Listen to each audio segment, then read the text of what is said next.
What you gonna do? And I told all these men, like, yo, why is this man got a brick on my face? And he's holding a brick. And all these niggas is watching. And nobody does nothing. And he hits me in my face and then they all just watch. And they let that nigga get in the car.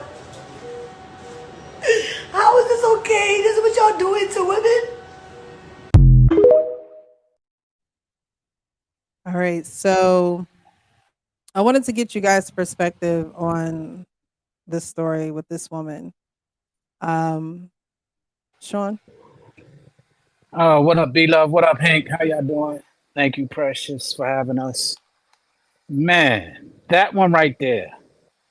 Hank, I'm gonna go to you because you said something months ago, man, that really resonated with me.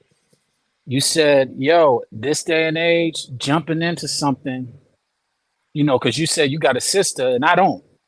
You said jumping into something and is really dangerous in this day and age. And while I don't agree with the violence either, and perhaps I would have stepped in, I can't even sit here and say one way or the other because I would have to determine what's going on. There's a lot of factors that come into play. That I'm not afraid of the danger. What I'm afraid of, I won't even say afraid, but what concerns me is the details of what's going down.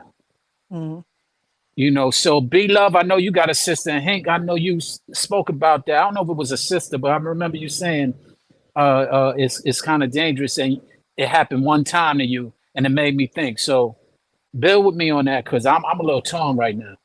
Yeah, I gotta be honest. I got sisters. I was a mama's boy, all that. Now, I would say, yeah, I'd mind my business, but if I was there, it depends on the mood I'm in. And a lot of times I'll be for the bullshit with some of these people. You feel me?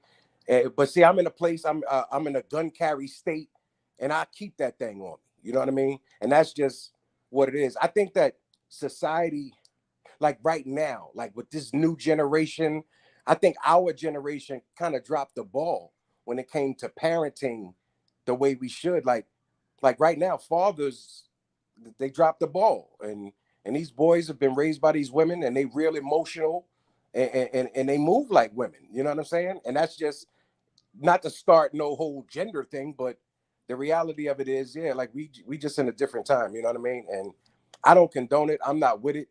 And I'd have probably did something. I mean, I'd be saying, yo, I mind my business, but depends on the mood I'm in. If I see it, because I've intervened, before, like in situations where I should have minded my business. But I can't, I'm a man at the end of the day. You know what I'm saying? And I can't. If a woman is helpless and defenseless and she's getting abused, I can't stand for it. You know what I mean? Am I Yeah, right? I'm not saying I'm right, but I'm not saying I'm wrong either. You know what I mean?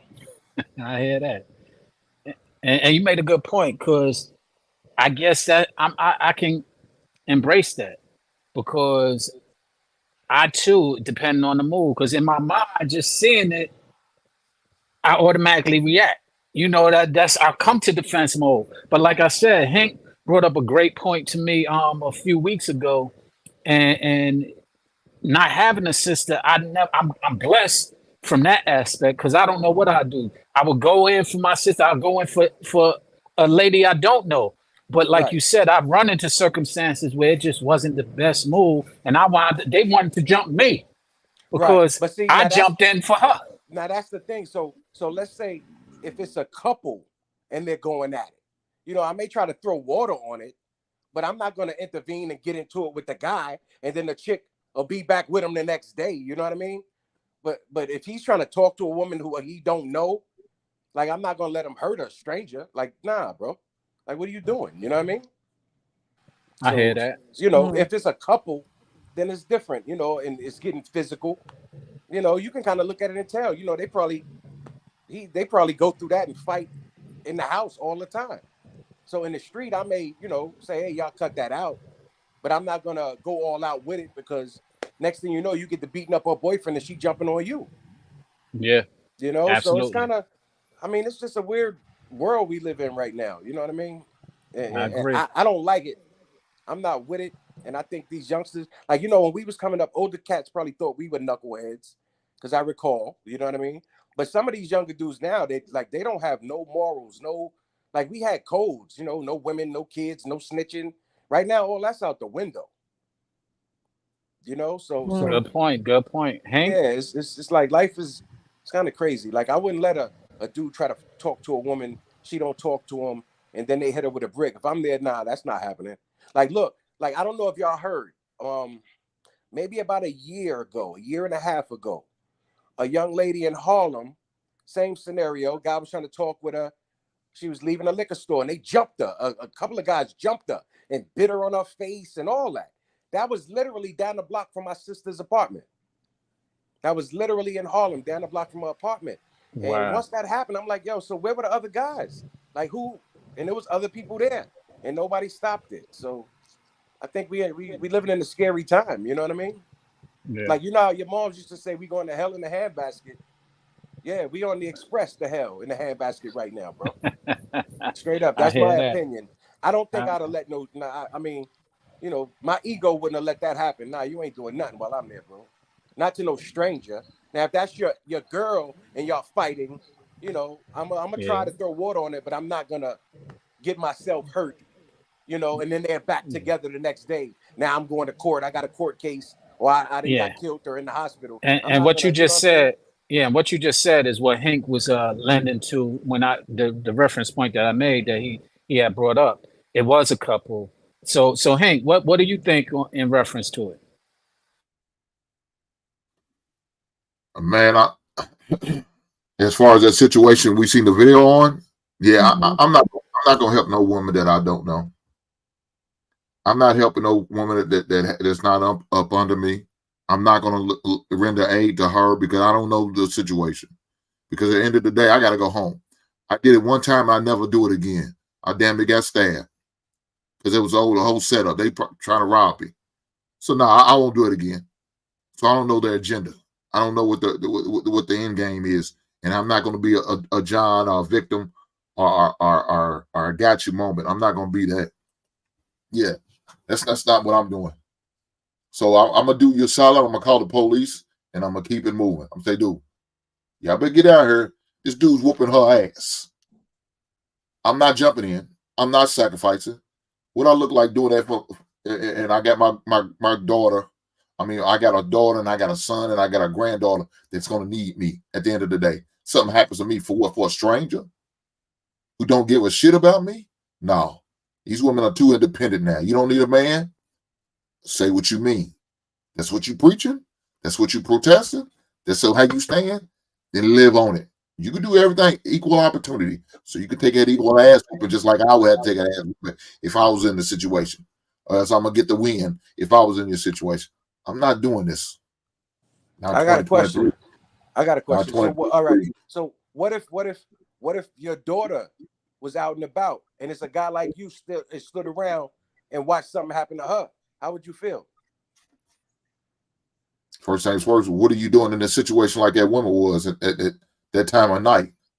In a situation you're more likely you shouldn't have been by yourself. Why are you out here by yourself? This is true. I don't know the details of how that went down. And it was dark when she was out there. Like, what was she doing?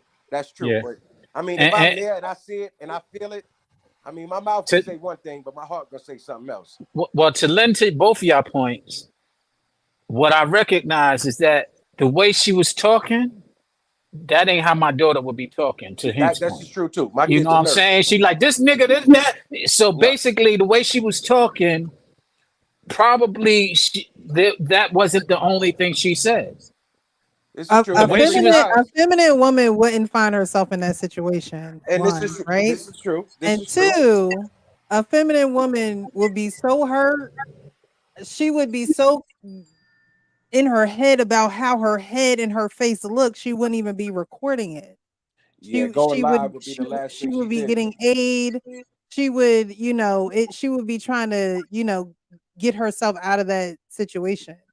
Hank said something important. He said, what was she doing there at that time? And it looked like she was alone because it didn't look like nobody came to her aid. No woman, no man.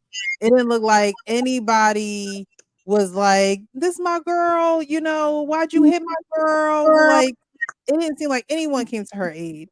So she's in a place where it is heavily populated with men, and she's not being protected. She doesn't have anybody with her. So there is no reason or there is no justification for a man. Hello, Arpane, how are you? There's no justification for a man to put his hands on a woman, a man to use an object to strike a woman. But women have to be smart as well. I saw a perspective that I want to get you guys' opinion on.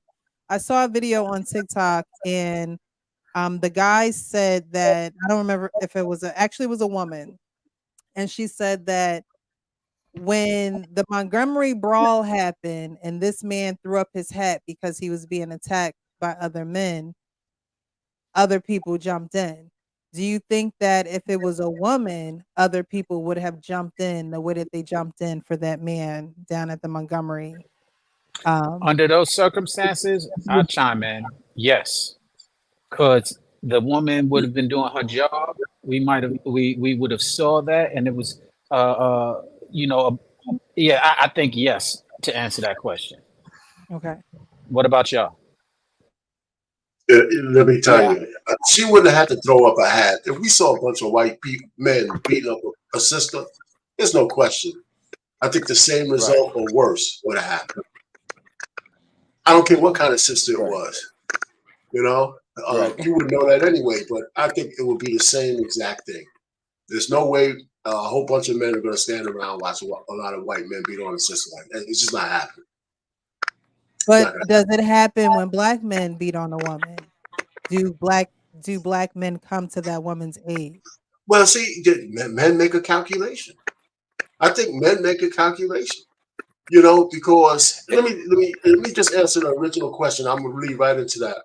I think this day and age, based on the fact that, especially if you're in a space where you hear a lot of women talk about how they feel about black men, man, we know it goes both ways, but we're just saying. I think women lost a lot of grace, the benefit of the doubt for us to jump in and risk our families, our lives. We know men out there are dangerous. If I'm going to go ahead and step in for a woman, you're taking a calculated risk that you're going to have to fight this guy. And a lot of people ain't just walking around thinking they're going to do that. Now, it depends. Now, especially if you don't know the circumstance of why they're fighting in the first place. We got all the examples of guys jumping in and getting deleted. You know, how many of those do you need? So I just think in this case with this woman, how fast did the guy hit her with a brick before anybody could even react? We don't even know. Yeah. Right? So I saw the guys around there. And one guy said, "What do you want us to do?" You know, so how do you hold someone accountable like that? Like that they're saying, well, what do you want us to do? She said that they allowed him to get in the car, you know, and drive off. Well, I mean, did he drive off right away? Like, did somebody have a getaway car from him? Like, well, you know, from that standpoint, how do you hold a man accountable in that situation? Or how would you guys hold a man accountable in that situation? Would you? Call the police. The point is, and be a witness. The point is, again, if there was, if he wasn't driving, I don't know if he was driving or not. You know, was there somebody else in the car? I think men just make a calculation. You know, they just do. You know, you got to be willing to take whatever's going on yourself. And I don't know if people are moving that way these days. They're just not. You know, if we're going to jump on them, I just think the circumstance, we don't know enough about that particular circumstance to say anything. Other than she didn't deserve to get hit by a brick. I don't care what she did. Here's my thing. I don't care if she slapped him. I don't care what she said. She didn't deserve to get hit by a brick. I mean, if he would have slapped her back, because she slapped her, that's one thing. But hitting a woman or anybody in the head with a brick, that's assault with a deadly weapon. Right. That's a crime. I mean, it's all a crime, whether you got hit first or not. So she doesn't deserve that. But then why was she there? Like, yeah, I would have had to see the whole thing transpire because she might have been out there hanging with them and that happened. I don't that's true. You know what? Let me ask you this, Precious. Do you have the other videos where she was in? Now there is another video of her, but I don't think it's the same video. I don't think it's the exact same video. However, what I will say, there's a video of her. They're saying that, or I've seen that it's a skit.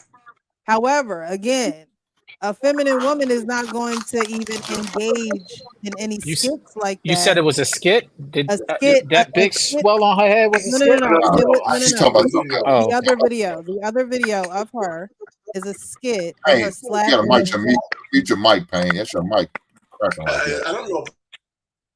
I have my all my stuff on. There's another video of her slapping a white guy, and she just walks off, and then she starts twerking. I've been seeing that is a skit. However, it's the same woman. It looks like she has the same clothes on because she has a dark shirt on in both of them, but one is like a shimmery shirt and the other one's like a see-through like net shirt. But again, this is, she's doing a skit like that. And so again, the internet is a place where it's just like people's diary. They go on the internet and tell everything and do everything, or want to get clicks or want to get attention. But then things like this happen where you really need medical attention. You're going to need mental attention now, emotional attention. You have to reserve your energy for real life happenings instead of trying to get this artificial, I don't know what it is. I don't know what they're looking for. Validation. I don't know what it is. It's artificial when you do it online. So even that skit to me, although it wasn't the same night or along the same lines of the incident, it's like you have to, and a lot of people said that they went on her page and she's a sweet person and this and that. But in real life, you don't know what's going to happen to you. You don't know who's going to recognize you. You don't know who don't like you behind your back. You don't know who hating on you. You don't know any of those things. So when real life things do happen and then you go online where you have all the rest of your other stuff at, it's hard to, paint a linear line of really who you are when we can't tell the real from the fake. I saw all those videos. You say it's a skit though, but we also know that some of these skits go wrong. So it wasn't a skit for the guy, because the guys really got slapped. They wasn't part of this. Well, they was part of the skit, but they wasn't part. They wasn't part of the whole setup. Hey, I'm gonna come by and slap you and move on. That wasn't part of it. Her whole thing was, do what she's gonna do, say what she's gonna say, and then she's gonna slap them. And so that was the skit part of was her slapping individuals. So you can't expect some type of protection from a man when you showing no respect to a man by doing situations like that. What makes you think you want me to sacrifice, take a bullet, take a hit, get into a fight or altercation for you? You have no respect for a man. You showed it even after the situation happened. You called them some punk ass ninjas. You dog walked them right then and there. And they probably could have been one of the people who could probably take you to the hospital because you don't look like you was in a situation to drive yourself. Right. But no, you going to criticize them, insult them. They probably could have got the license plate to the other person. But now that you said all that, the hell with you. I'm throwing this some bitch away. Let you figure out your goddamn self. But how is her face not hurting? Like, how are you able to record and get online and your face and your head is not rocking? Like, I don't understand. She realized it was too much good content. She didn't want to pass it like, up. What kind of drugs was she on that she could really have a phone in front of her face and record that, even in the hospital? That is not she did it right after she took the hit. It's like even before she got to the hospital. Like when I get migraines, I'm no good to nobody. So I couldn't even imagine being hit upside the head with a brick and being able to record and ask questions and ask people around you, like, get a police statement.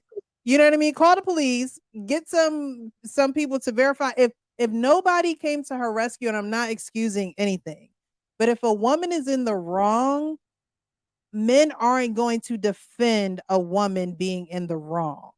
If a woman is being just beat up on or there's an injustice there, then I believe that a man would step up, say something, call the police, do something on her behalf. It's the mere fact that no one said anything. No one said, no, you shouldn't have hit her. Now he shouldn't have hit her, but no one said, you know, you attacked my friend or you came after that. That's what's a little bit crazy to me, because it was just like nobody was there to defend her Yeah, at there's more to all. it. See, Yeah, there's more to let it. me add, you hit on something. When I kept going through my head, she has this big swell part in her face, but if you get hit with a brick, I think there would be like some kind of laceration or some kind of cut there, you know? It should be some blood dripping. There, Like, what kind of there brick? should be some. And I then, mean, that's not always. wait. What I'm saying, it didn't look like she was in real pain. She was articulating all her words and everything. She was crying, but I'm trying to say, you know, that shit you heard a lot more, unless she was on some serious drugs, and that Well, could be the pain. case. That could be the Think case. about it. Your adrenaline running. We think about if you ever been in a fight or Yeah, saw somebody in a fight and they got lumped up. Their adrenaline is running. They ain't even really realizing how much damage has been done often. So it could But have that been that. means that she was too hyper. She was too masculine. She was too, there's no way. There's no way that you're so hyped up that the pain of being hit from a brick is not affecting you. There's no, like, you have to be in some type of pain. Why would you want to be in front of a camera? Why would you want to be crying and Right. figuring your face to even cause even more pain? Like, that's what I don't understand. Like, why would the first thought be to go live? Yeah, like my That's ass would what's be weird. down to the hospital. Like, you call me Right. an ambulance. Right. Like, Right. Or get the me out of police or here. somebody. Yeah. Something. But I to don't go know. Yeah, that's online and to, you know, and it's crazy that they said that skit is a skit, because she walks past the guy, slaps him in the face, and keeps walking. Yet ironically, she gets hit in the face with the brick, and she's like, "Is this what you men are doing?" It's like, you just did a skit of slapping somebody in the face, and you just felt like that was okay to do for clicks, likes, reactions, whatever Man, people got to say in the comments. But now in real life, someone has hit you and you're saying this is what y'all are doing. And I'm not justifying it. Men should be held accountable for their bad behavior, their bad reactions or emotions and things of that nature. But what I'm saying is, again, when you record things online, sometimes it has a way of coming back to bite you in your ass. It just, it has a way of resurfacing in a way that you didn't think that it would happen. And that's why we have to be serious about the things that we say out of our mouths, the things that we watch, because you don't understand how you are kind of, you know, conjuring up this recipe in your life by being online, by thinking you have to do things to conjure up attention. And then when attention knocks at your front door, you need protection, you need healing, you need an answer, you need people to bring you an explanation of why these things are happening to you. We have to grow up and be adults and realize that what goes around comes around. It just does in some way, shape, form, or fashion. I'm telling you, between, like I said, Hank, that was a few weeks ago when you said that. You was like, "Yo, I'll never do it again." You see how it resonated in my head? That could have been months ago, you know, when you actually brought that up. But I remembered it clearly, and you made a valid point. And Precious, you're actually adding to that point of view, because a lot of these elements that are not spoken about right now are relevant to what the reaction is. And to sit there and put that online to challenge what a manhood is, it really lends to a different agenda, lends to a lot of different points that we speak to often on your platform. And so I have to consider some of those things now. Yeah, it's important that we think about those things. And one thing that I did want to point out earlier, again, I was watching Lapeef Network, the Trigger Mike show, and he had two women on the panel. Excuse me. And the men were steady trying to give the women preventative measures so they would be safe when they go out. the men were steady trying to tell the women, hey, look, if you're out past sundown, you're in a danger zone. You should really be at home. You shouldn't be out. You shouldn't be about, especially uncovered. If you don't have no man, have your ass at home. I mean, simple as that. Simple as that. They were not trying to understand, receive, get the perspective of men. So when men are telling women things and women don't want to listen to the men, or they want to have a rebuttal like, oh, well, we'll just carry a firearm and we'll just fight their fire with our fire. He hit you with a brick. He don't even need a firearm. He doesn't even really need a brick because he's stronger than you. But for you to think that you can go toe to toe with a man instead of just simply listening to him, instead of simply saying, you know what, I see what you're saying.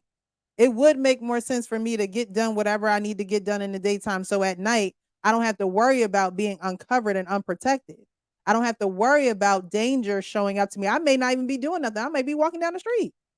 And that's one thing women don't understand as well. It doesn't have to be you. It's just like when you're driving. Yes, you want to be safe while you're driving, but you're not only watching out, for you to be awake and alert and things like that. You're watching out for what's going on around you. So I want you guys to speak to the preventative measures for women and how important it is for them to take heed to what you're saying as men. And Arpain, you were on the panel, right? You were on that panel. Yes, I was. Yes, I was. So speak a little bit to, your experience earlier, because I couldn't understand what they weren't understanding. One girl was like, I'm gonna still go out. The other one said, well, I go out about 1 a.m. if things are popping. And it's like, if you're not out with a group or with a man, what's the need? Well, the first thing, Trey was on the panel too, and he was a cop. Trey was and he made it the point that as a cop, there's a statistic, a metric that says after 9 o'clock in PM, the crime goes way up. And he says it's crazy the way it goes up. Mm-hmm. They can set their watches by it. And so we try to make a point that, if you're not out for some kind of purpose and know what kind of route you're going to take after 9 when it's dark, that's when the freaks come out. The freaks come out at night, right? So they just refuse to hear it. I don't know how many different ways the guy was saying.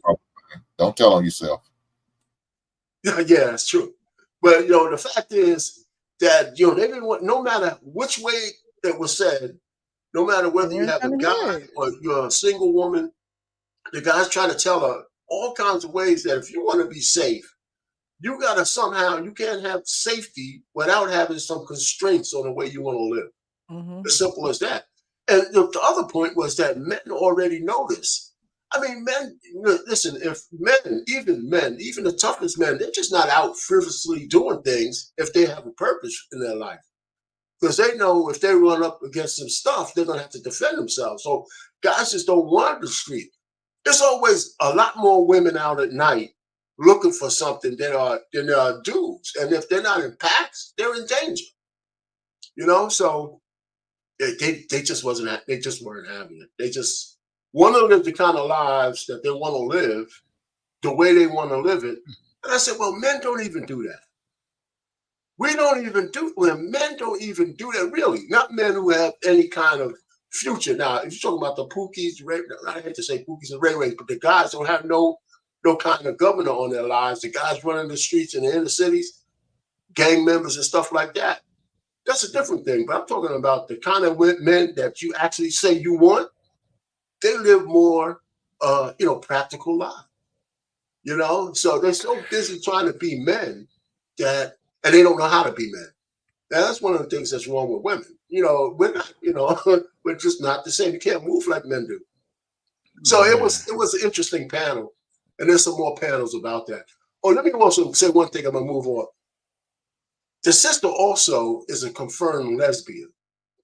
And there's a thing of her saying that she doesn't need a man to protect her. All she needs is women to protect her. I don't want to be under a cover of man him protecting me. She said that. The woman who got hit? Yeah. Oh yeah. I mean, there's video. There's videos of that. Man, so okay. we just leave it there. But I didn't want to say that because to me that still doesn't justify her getting hit with a brick. No, wait. You're right, but that's very important information. Yeah. And Hank, I feel like I'm a cheerleader for you because you just finished saying it, and I'm gonna reference you again. You said, "Yo, I have no idea what it is." You said they want to be a man so bad. These are some of the things that come with the privileges of being a man that you got to deal with. So deal with it. And man, Payne, you just reiterated that.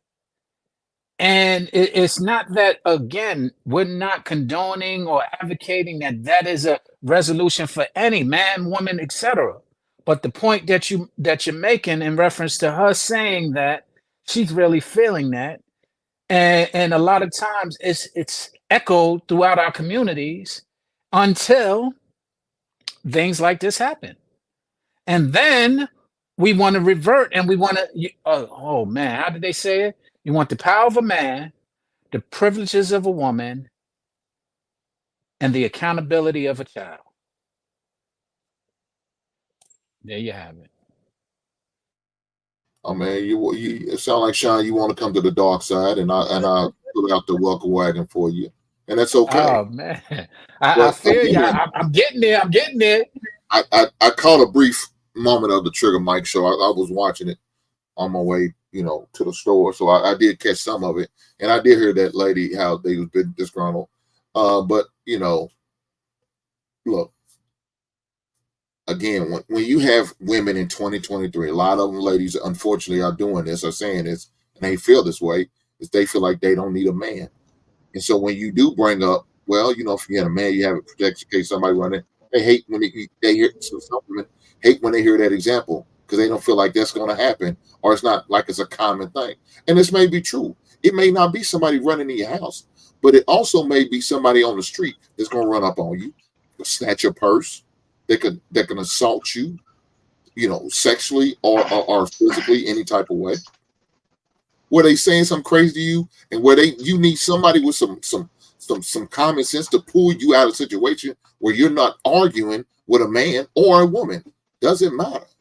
And you may need your man say, "Baby, come on, let's go."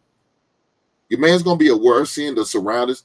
He may have that the spider senses tingle and going off saying, "Yeah, this don't look like it's a safe environment for us to be in. So maybe I just need us to go ahead and leave and get ourselves out of the situation before anything gets started.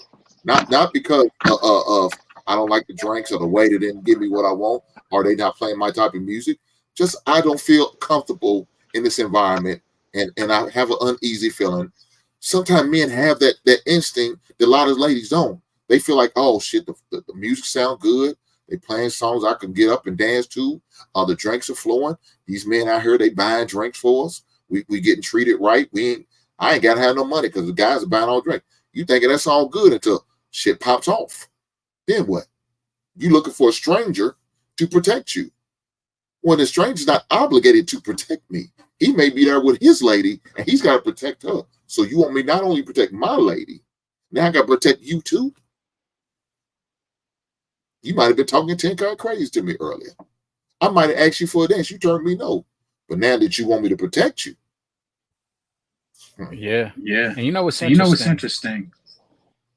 The grace that we would lend to some of those circumstances is the grace that we would lend to our mothers and sisters and children, our daughters, that is.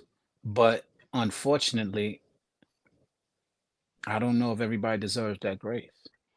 Can women acquire that grace back? What would you say? Mic check. Hey, King. King, what's up? Hey, I had to pull over and jump in on this one. I'm just coming back from a Renaissance festival, and when I heard what y'all were talking about, what Payne brought up, King, I thought we was in your shower because I could have swore you told me. I was like, I know we're not in the shower. Did he leave us? I think he got dropped. He got dropped. He He'll literally just sent me a message saying, I think he got that Renaissance internet going on. I think that's what's going on. Something, I don't know. That throwback shit. Oh man. Okay, Groomman, what's up? I have this cough going on here. Oh, there you go. What's There you going go. on, guys? There you go. Your dial up ain't working? All right. Are we gonna try this again? I had to pull over because the internet went and dug up all that lady's videos. Now her getting hit by a brick, that is definitely something that should not have occurred. I'm going to pause though because Payne and I couldn't tell who else had brought up some excellent points. When I was in the military, they always talked about have a wingman, right? If you're gonna go out with somebody, not just the ladies, but like anybody, right? Because I mean, folks are targets if you're solo. Essentially, there are a lot of bad actors out there, and I got tired in my 9 years of being active duty of coming home from weekends, especially when I became a supervisor, and then having knuckleheads that did not listen, trying to go out and either do dirt and have something stupid happen, or just not take solid safety advice and not having a wingman, and then having something unfortunate happen, and now they're having to deal with everything that comes along with or whatever occurred to that lady.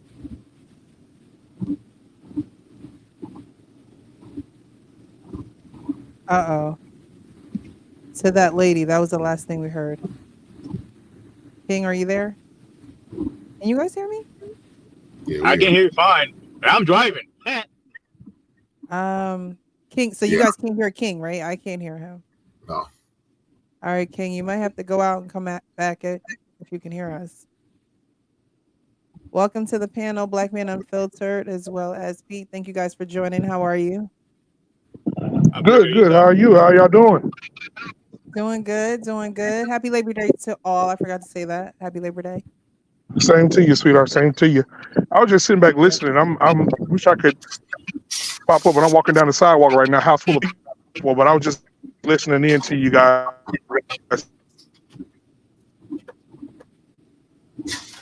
Thanks for joining. We were watching, actually sitting here watching you on TV, but I had to come outside because we were too loud in the house.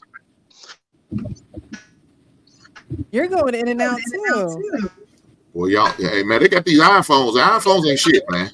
iPhones ain't shit. Hey. All right. All right, guys. I don't know what's going on with the audio. Can you hear us, Pete? I can hear you guys. Can you hear me? Yeah. So what do you have to add to this take on the woman getting hit with a brick?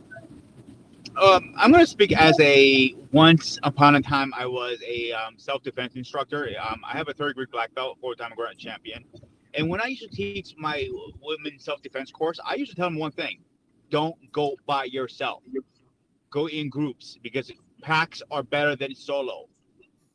I can teach you to defend yourself so many different ways. I can teach you to rip a man's groin out with bare hands, but I cannot teach you to defend yourself against 10 guys. It's impossible. So if you don't listen to advice of other people, you're asking for trouble. No matter how you cut the apple, you're asking for trouble.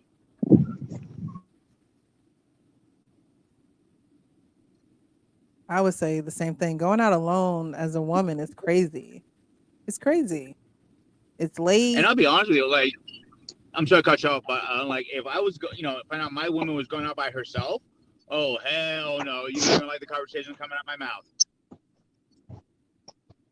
Well, she doesn't have a man. She's a lesbian, they said. So, she doesn't have that direction. She's with another woman who's thinking the way that she is. So her woman's not saying, hey babe, be in at a certain time. It's call me when you get here, or whatever the case may be. Like, you know what I mean? It's not someone who's thinking rationally, who has foresight, that's gonna say, hey, after 9:04 is when pretty much the gates of hell open. I mean, you should know this anyway. I mean, listen to the local news. See, I here's the mean, thing. I know. usually when I hear about shootings and things in Philly, it's usually after a certain hour. Most times around that like 1 to 3, 4 o'clock in the morning time frame. And it So depends what part of Philly. If are you're we in north saying side that? of Philly or south. I'm sorry, Hank, go ahead. I apologize. No, I was going to ask. So we're saying that the lady that got hit with the brick, she is a lesbian. That's Okay. what was. They have video of her saying that. Okay. All right. Can y'all hear me? Normally, when them couples, they usually have a boy of the group. So her little boy, a girl boy, she wasn't around. I mean, I'm sure he probably. Well, she was by. It seemed like she was almost by herself. It looked like she was by herself, Hank. When you see the video of her crying outside, it's just convenient that they got a video of her crying, holding her face outside. But it wasn't her friend taking the video. How come there was no video of the actual incident? Man, I just want to know or any of that. With a girl boy, I want to know where he was, or she was, or they was.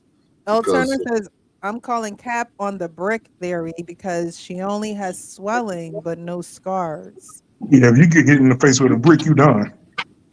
But she might got that old masculine tough skin. I don't know, That bull dagger skin. Yeah, she needs some of that bull dagger skin. She needs some Teach Handley. If her skin would have been had some Teach Handley, she might have some skin. And it might have had a big gash. She would look like Seal. Lord forgive us.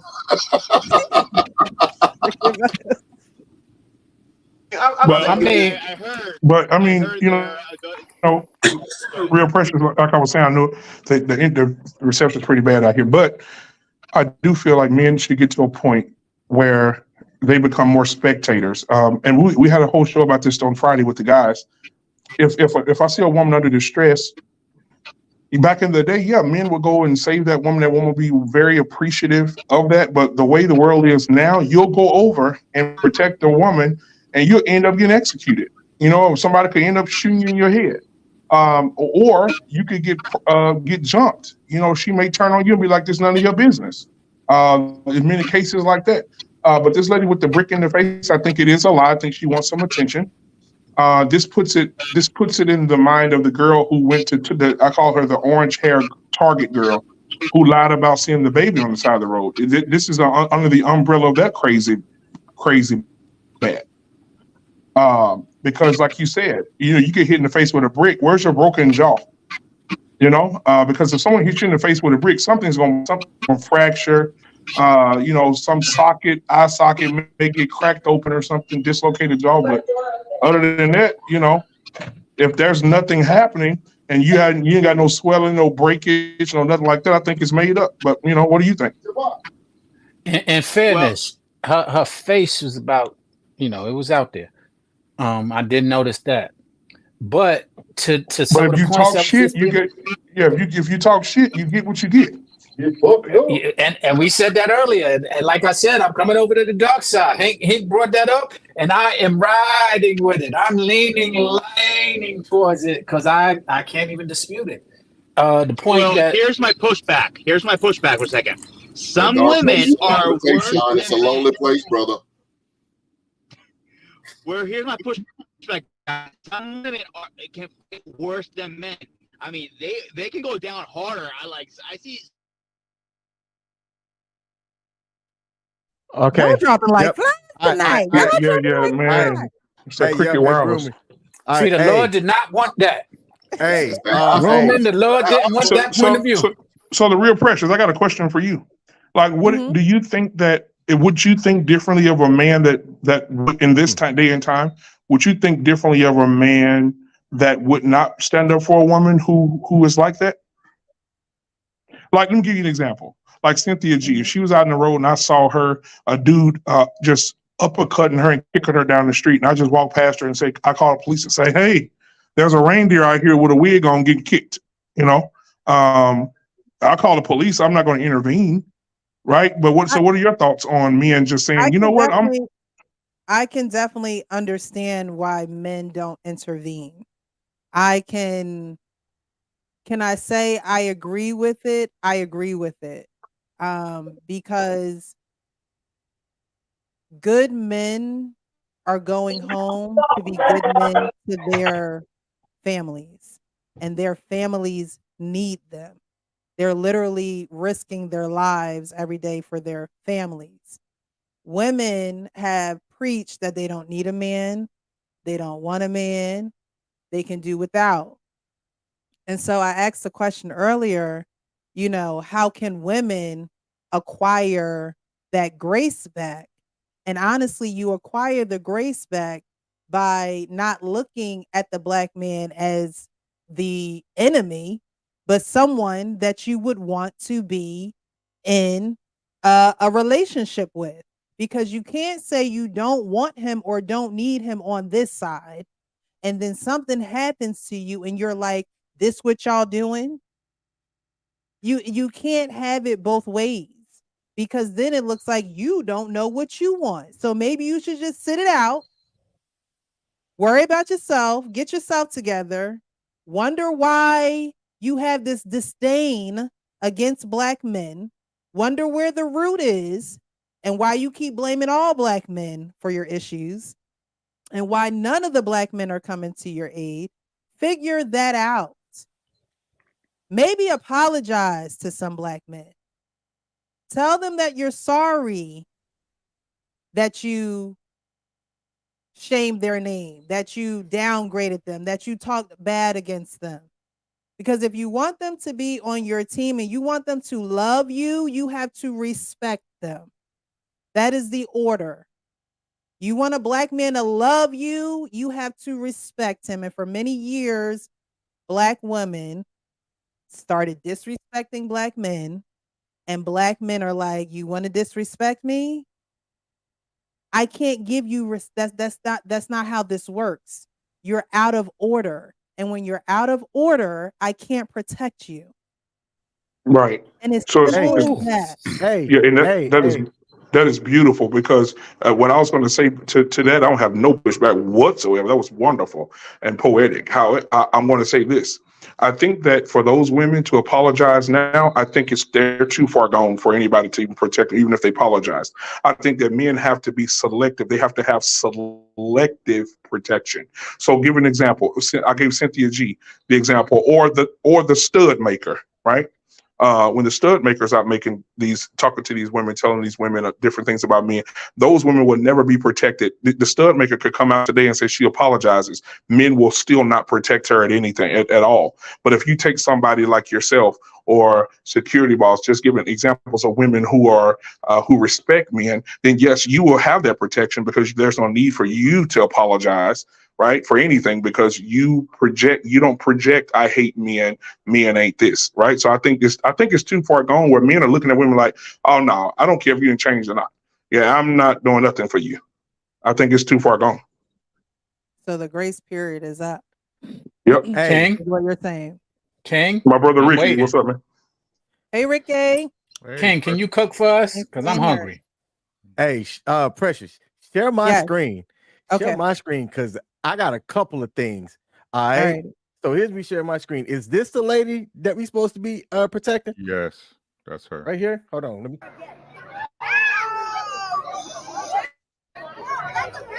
You look good when you do that. Don't you ever fuck with me ever again. All right. So that's one. Hold on. I ain't done. Is this the lady that came on crying, asking about men's protection? Right here. Hold on. I'm about to come back with it. All right. Welcome, Boom. Beans, to the panel. Ricky joined. Who else joined? All right. Okay. I got the next screen up. All righty. We are the innate protectors and the providers. We protect societies, we protect communities with our intellectual property, with our lived experiences, with our breast milk, with our bodies. We're the ones. And the two. Bitch, not even the because men are not providers and protectors, not innately, because they only protect what they possess. We protect everybody. We provide, baby, okay? So I hope you catch a girl tonight, because I hope I do. That's the one.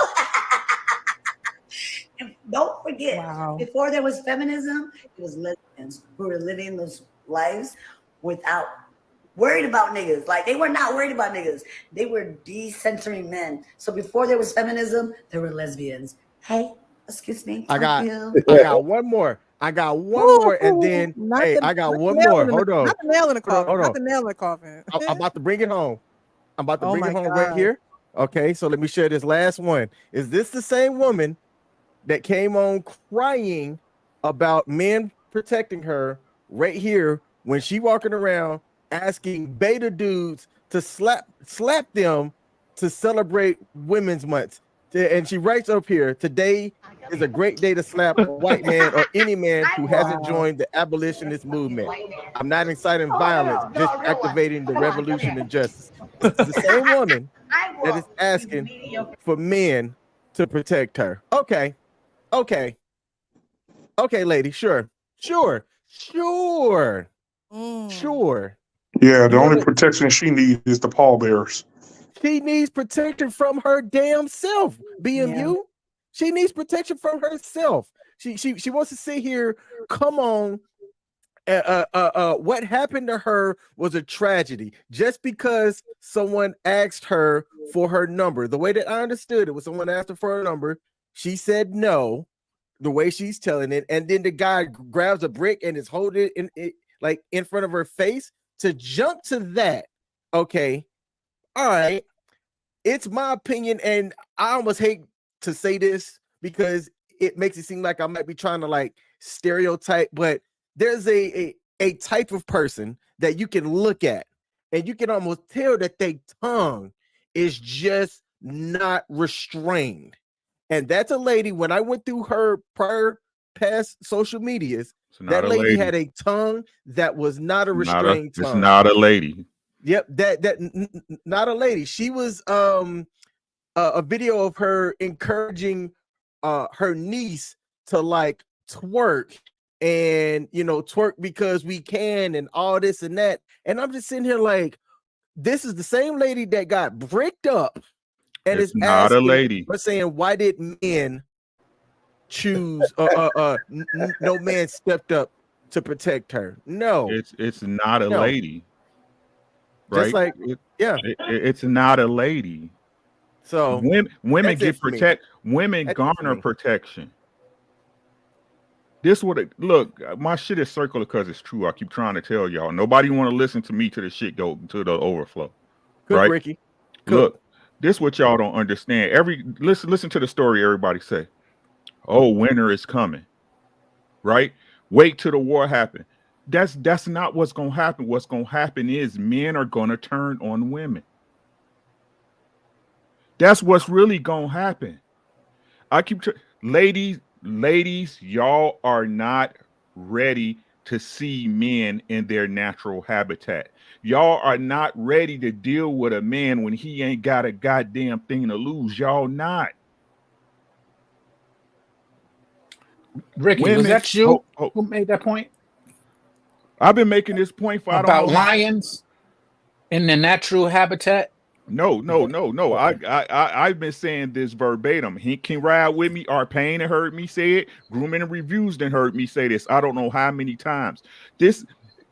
Winter is never going to get here. What's going to happen is men are going to start looking at women as prey and not mates. No matter what people they don't understand what's happening. People don't understand what's happening. You cannot be equal with a man and not take on the same responsibilities. You know what that means in this situation, right? You can't talk shit to a man and not get punched in your face. So it don't matter if he was asking you for your number or directions to the Piggly Wiggly.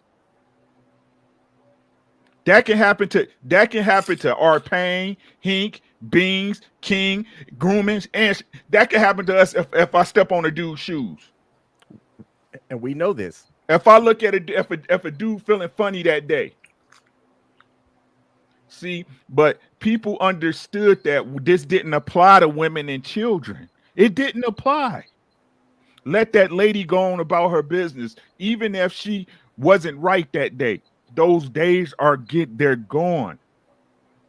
And women think because the society has been built to protect them, right? To keep them from these things that they never. Some of these women, these 90s and 2000s babies, they never saw it.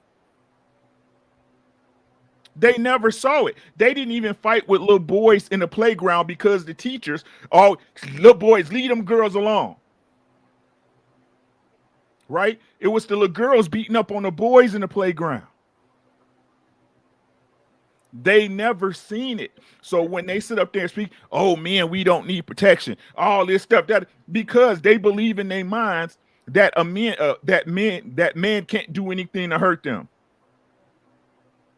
Women, y'all do not want to understand the true nature of man. Y'all don't ever want society to get to that point because y'all are going to be the first to go. And if you don't have a man to protect you, your girlfriends aren't going to be able to protect you. They're not. There's not enough of you. The reason why society is built the way it is simply to protect y'all from predators. That's it. And when y'all keep asking for the very protections that were built for y'all to be taken away, you're subject to the same rules as men. Yeah, I don't understand why women don't understand that. Ooh. If chivalry is dead, you killed And it. And women if killed it, protection, they murdered exactly. it and buried it in the backyard. And if protection is dead, y'all killed it. I agree with you wholeheartedly, Ricky. Oh man, you couldn't have said it better. Whew. Beans, aka Little Podcast, you have anything to add to this, sir? I think the actual saying that well, how did you say it? She got bricked up. I think yeah, man. I try to throw a little bit of comedy in the mix. That I didn't even hear you say that. Yeah, that was absolutely hilarious.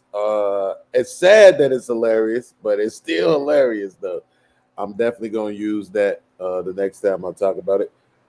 I really wanted to come on and just say, "City boys, we up," right? But I ain't gonna do it because I see a lot of people making light of the situation. I try to be even keel. I try to understand things from both sides, so I can go either way. But I think Ricky did a good enough job with explaining the masculine side of it, right, so to speak. So I'm gonna go to the more feminine, soft side of it and say, this ain't right, bro.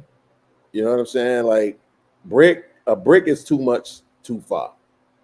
And I don't necessarily know if I feel like the guys who was around was really supposed to do anything per se at this point. And I can be honest that part of me feeling that way is about who I believe this woman is, or at least how she's represented herself.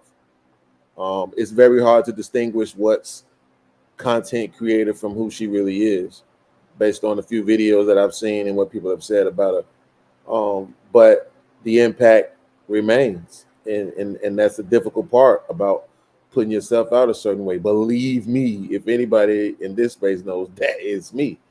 So, but to me, it's just, I think I'm cringing a little bit at the fact that I'm going from channel to channel to channel to channel, and I'm hearing very, very, very little to no sympathy or empathy at all.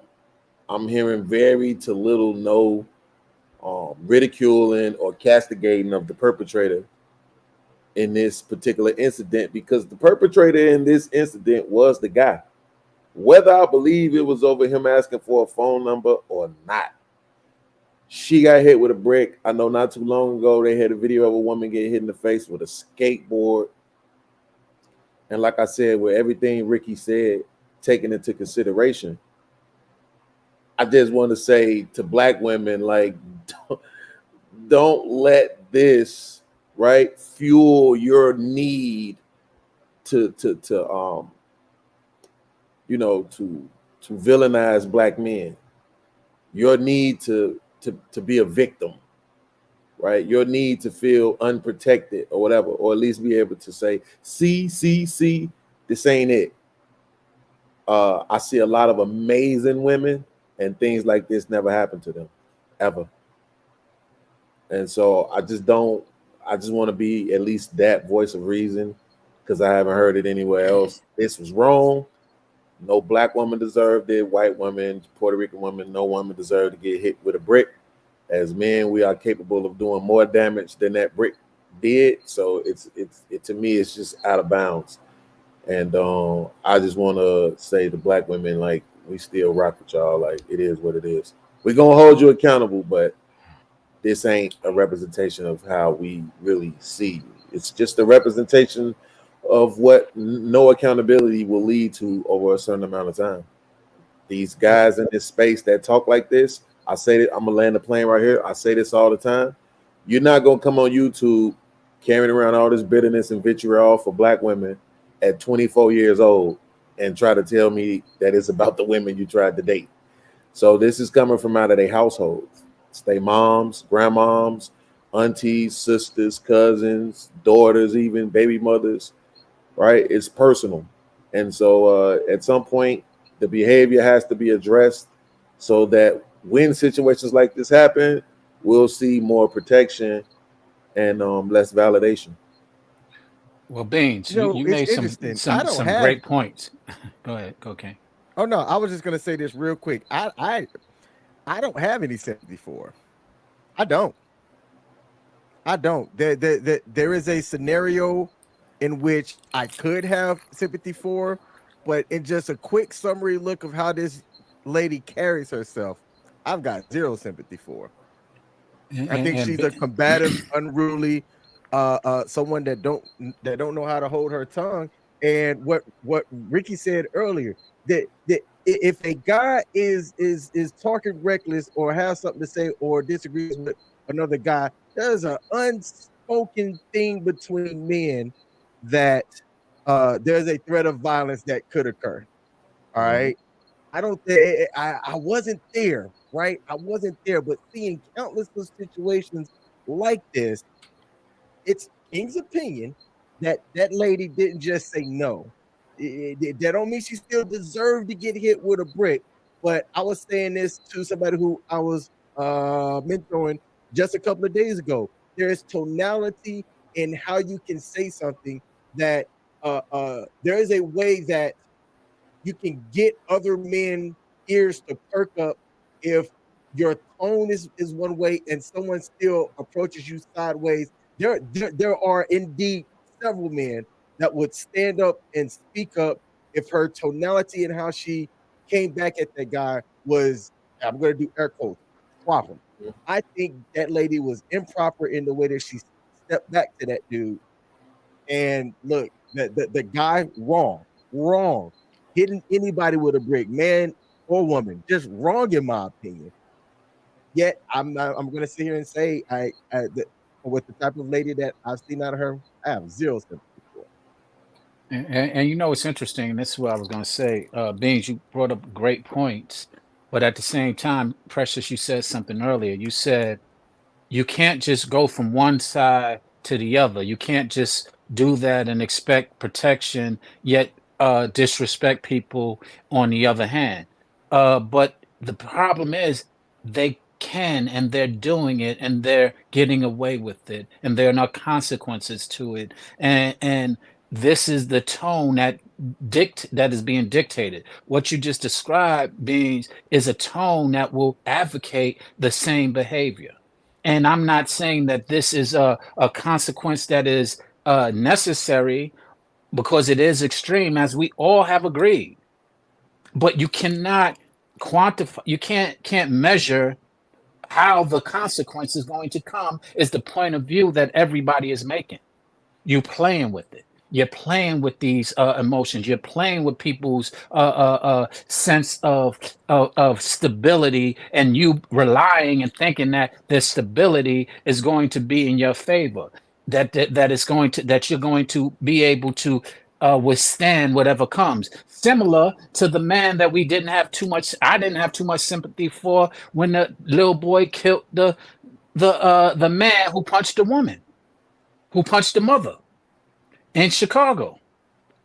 He definitely he underestimated the lady and her son and the potential of him being able to get murked. And that was a consequence. Again, to the extreme. I don't advocate that it should have been a consequence to that extreme. In the same way, I don't advocate it should have been a consequence to this extreme. But you can't measure the consequences once it's already said and done. And that's the unfortunate reality that we're living in. And it's going to continue to grow if we don't start addressing it. And if we continue to have sympathy. This is one of them places where you don't have sympathy, where you say, this is what could happen. This is why we're so passionate. This is why we're telling you not to do certain things and why we're trying to lend and give you direction to avoid these type of circumstances. So you got two situations right there where women are out late, putting themselves in a vulnerable situation when they really don't have to. This woman was out here by herself. I don't know where her bull-dagging ass lover was. Why was she with us? Since women protect other women, we don't need men. These are things that she has shared, expressed, and said before. Where was your lover at? Right there to be by your side for this fight against all men. Team no dicks. That's what you're preaching. So be it. Where was she at? Why was she there to protect you, stand up for you? Why was she in the situation? So Sean brought up that situation. There was no man in that situation where instead of the woman going into the restaurant, the man could have went into the restaurant, ordered the food, came out, brought it to the family. Instead, the woman had to go in there and take on that role, and here she called her son in there for backup to bring the heat. Two situations, two women put herself in questionable situations late at night, and there need not be that situation. So like King said, sympathy, beings, I don't have no sympathy for this heifer. I have no sympathy for this heifer. I did it first before I start to see these other videos of what she was doing. Now I lost all sympathy for her ass. Sympathy's going out the door for me. You deserve everything you got. And y'all keep saying, well, it was extreme with it. Fuck it. Let that brick be the one to capitalize her and knock some goddamn sense into her head. Hopefully she'll learn her goddamn lesson. And if she don't, take another goddamn brick. Let me just say it real quick. I'm starting to think that I wouldn't put her past just being a hoax for her to get more attention. Oh my God. I swear, I won't. I mean, where's the brick? I don't know. I was a kid back in the day, man. You get hit with a brick, you're getting cut. Telling you, if somebody swings that hard, just gotta be some kind of scar somewhere.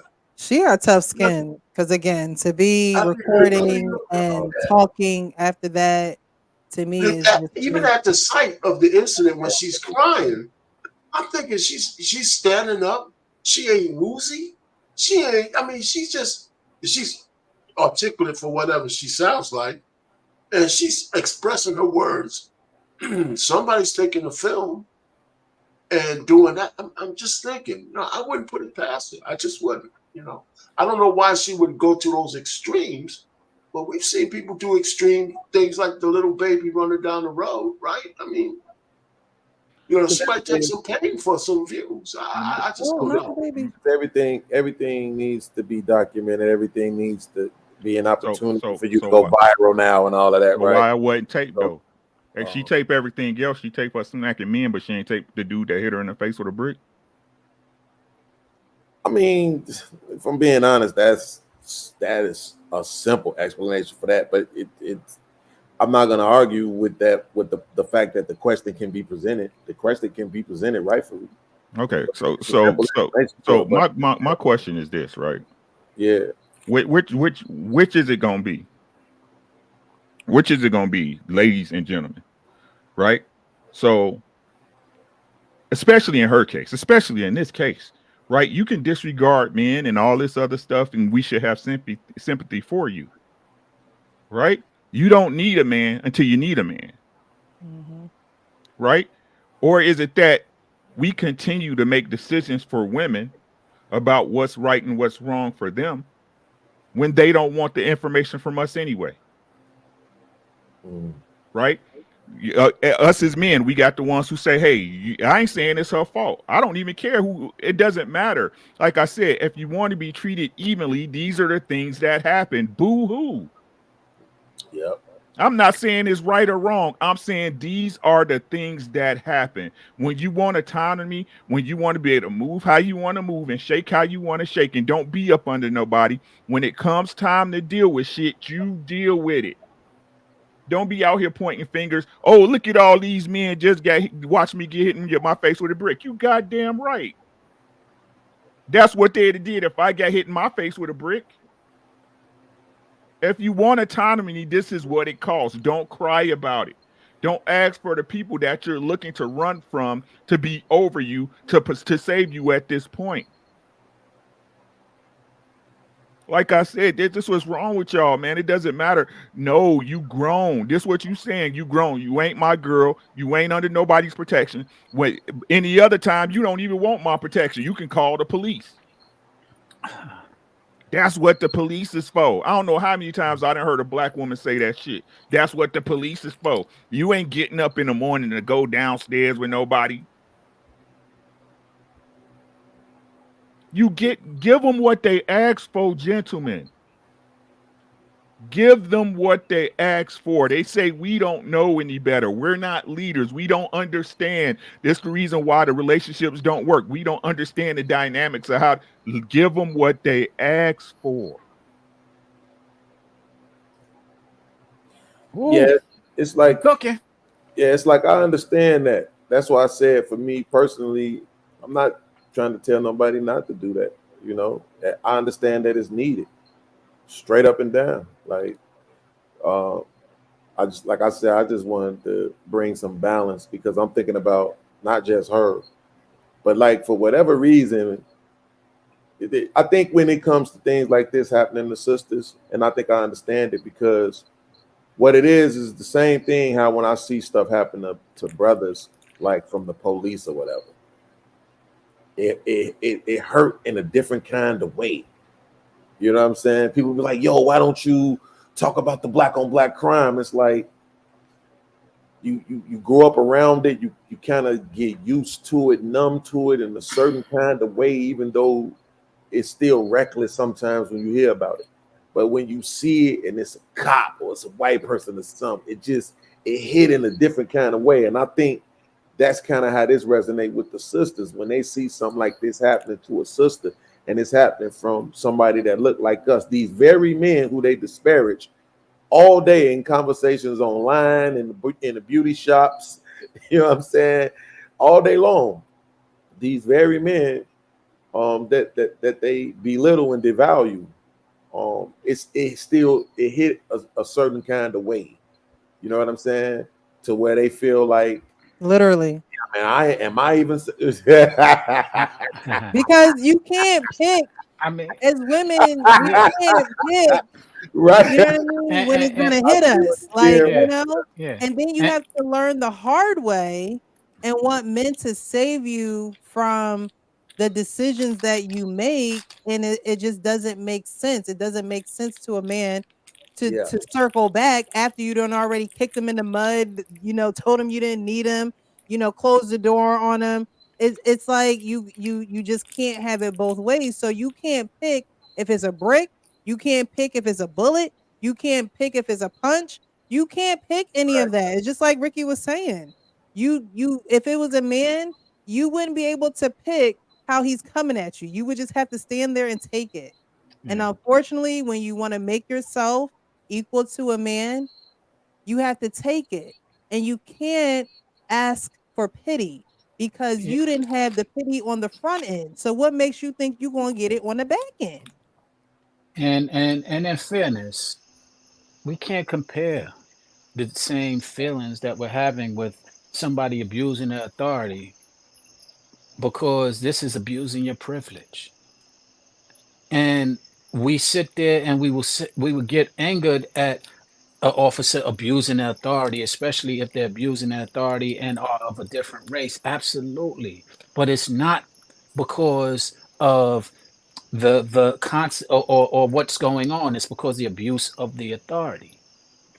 But For example, if somebody did do a crime, let's say somebody raped, raped someone, and we saw the same officers beating on that man, we would not be sitting there with any ill sentiments or any sympathy because we understand that's not abuse of authority. That is justifiable. So in these cases, when in fact it's justifiable because you are abusing your privilege as a woman conveniently, and then you want us to look and be sympathetic, that's part of, and Beans, I'm going to push back on you directly because that's part of why we continue to have these problems.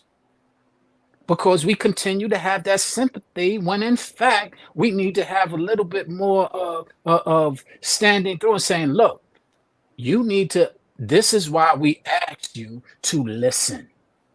We're not trying to control you. We're not trying to take away your rights and things. We're trying to protect you. And it only can come from stand-up men like who are on this panel. That's why I'm glad we are all here because we, from what I can understand, we all are cut from a similar cloth to where we do have grace and compassion for women, black women especially. But there is a time where you still need to identify if my child was wrong and they got spanked by a neighbor, for example, like they did back in the days, we used to be able to embrace that. You shouldn't have done that. Now deal with those consequences. Why is that different now? Why is It that shouldn't be different when it comes different. to our women? It shouldn't. It shouldn't be different. But it is. And that's not right. Yeah, look. I hate that I always seem like I'm the guy who's saying something different. And it's like in the back of my mind, psychologically, it might be intentional. I don't know. I need to see a therapist. But to me, it's problematic to create echo chambers, right? And at the same time, somebody there has to be a balance. So if we got a panel and it's 1, 2, 3, 4, 5, 6, 7 guys on the panel, and 6 of them are saying, whoop that bitch, brick that bitch. Okay, Nope. that's cool. None of us said that. I'm being No, facetious. but I ain't don't, but being be clear. Wait, Be clear. I'm being facetious. Okay, I'm sorry. Let me say it. I ain't being facetious. Okay, so no need to go all off. I'll say it so the audience can know I'm being facetious, right? But what I'm saying is, if 6 of the guys are doing the disciplining, it's okay for one of them to come through with the nurturing part, right?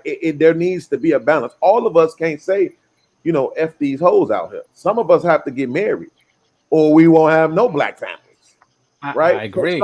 So that's what I'm saying. Some of us have to be that kind of guy.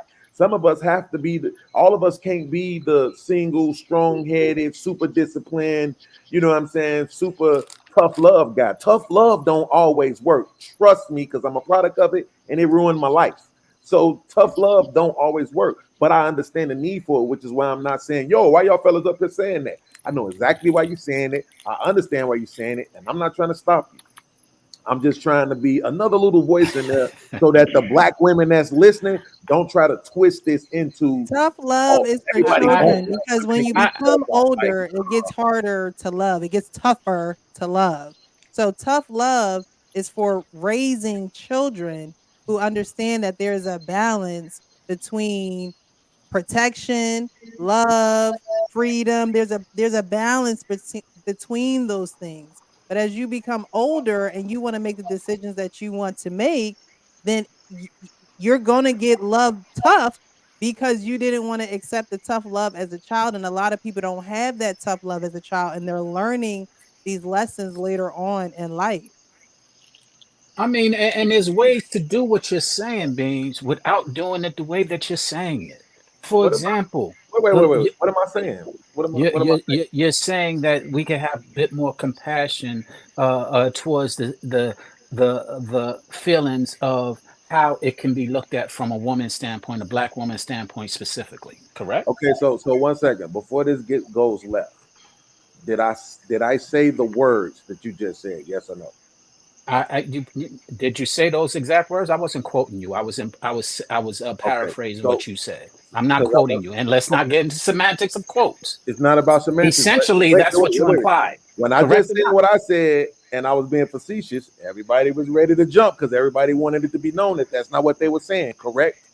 Well. That no. Yes, yes or Let no? me. Oh, I that's just fair, said. Beans. That's fair. That's fair, That's Beans. fair, Thank you. Thank you. but Okay, this thank is you, the Ricky. reason. Somebody, I'm the right? person. I'm the person who jumped. I'm the person who said Okay, no, and the okay, reason why but I jumped, and the reason why I jumped, is because we're not in a facetious moment. We're okay, speaking very seriously and very practically, and okay. that's the reason that I was saying So I jumped. Go ahead. Sean, that Yes, sir. applies to what I'm saying as well. Hmm. So when you say I'm saying we ought to, you can't say that because I didn't say we ought to do shit. I said I'm doing. See the difference? Yes or Okay, no?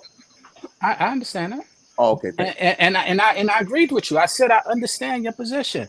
Okay, so then there's I'm no need just. to push back Why not? Let me because push back I'm doing it. and I'm not asking nobody else to do it. And I okay. specifically stated that. And I'm And I pushing want back. everybody else to do exactly what they're doing. I don't know. I don't Okay. know. I'm not gonna sit there and agree with. I sit there and said the heifer need to get hit with a brick again. And let me tell you, well, I didn't agree with her. What you said, I agree with. Hit the heifer with a goddamn brick again if she don't learn her goddamn lesson the first goddamn time. Keep your goddamn hands to yourself. Don't act out like you out here need protection from men where you have little to no respect for men. And with these women you talk about, I don't see none of these women when these dudes are getting hit, smacked, and abused by these women. I don't say, sister, you need to stop this. Don't hit that brother like that. I ain't seeing that coming on. Where's my protection? Oh, you supposed to, because you're a man. You can handle it. Bullshit. I don't want to be hit on. Keep your goddamn hands to yourself. Hank has a good point there. Let's be honest, because these women think they can get away with murder, and guess what? Now slowly it's coming out one by one. You cannot get away with murder. Hey, I'm on my OBS right now, right? I got a video in my OBS saved for that very conversation of this black girl walking this brother down for about 4 minutes. I'm talking about the whole video. She's walking him down, hitting him. So when I'm in these conversations and women want to say, "Oh, you should just walk away," and I say, "Well, this brother is walking away. What you want him to do? Run?" And then they say, "Yeah, he should run." So he should run from the woman you're saying he should protect. Believe me, dog, I can go there. That's why I said I'm just trying to be the small little voice of, compassion for sisters at large, because I've been going from channel to channel to channel to channel, and I've been hearing the same thing. And I know that they're gonna try to twist this. They're gonna try to make it seem like, see, y'all don't have no compassion and y'all don't. But No, what are Well, women let them. given Who cares? in Let them. exchange for Let protection? them. What That's what we're exactly trying. are That's they what I'm given? sharing. Yeah. Let them. What are women given in exchange for this protection, though? in Like, general, nothing. what Bees, you say, you're taking the stance, but if you're taking the stance and you're on the side of having compassion for the woman, because this is for women who don't learn their lesson. This is not Yeah. for every woman. This is not for, This all is the women this is walking not down the for street. this is not for women. Period. This is for hyenas. Right. So, if Great you're distinction. wanting That's a to, great distinction. protect them and things like that, what exactly would you be getting in return for that protection?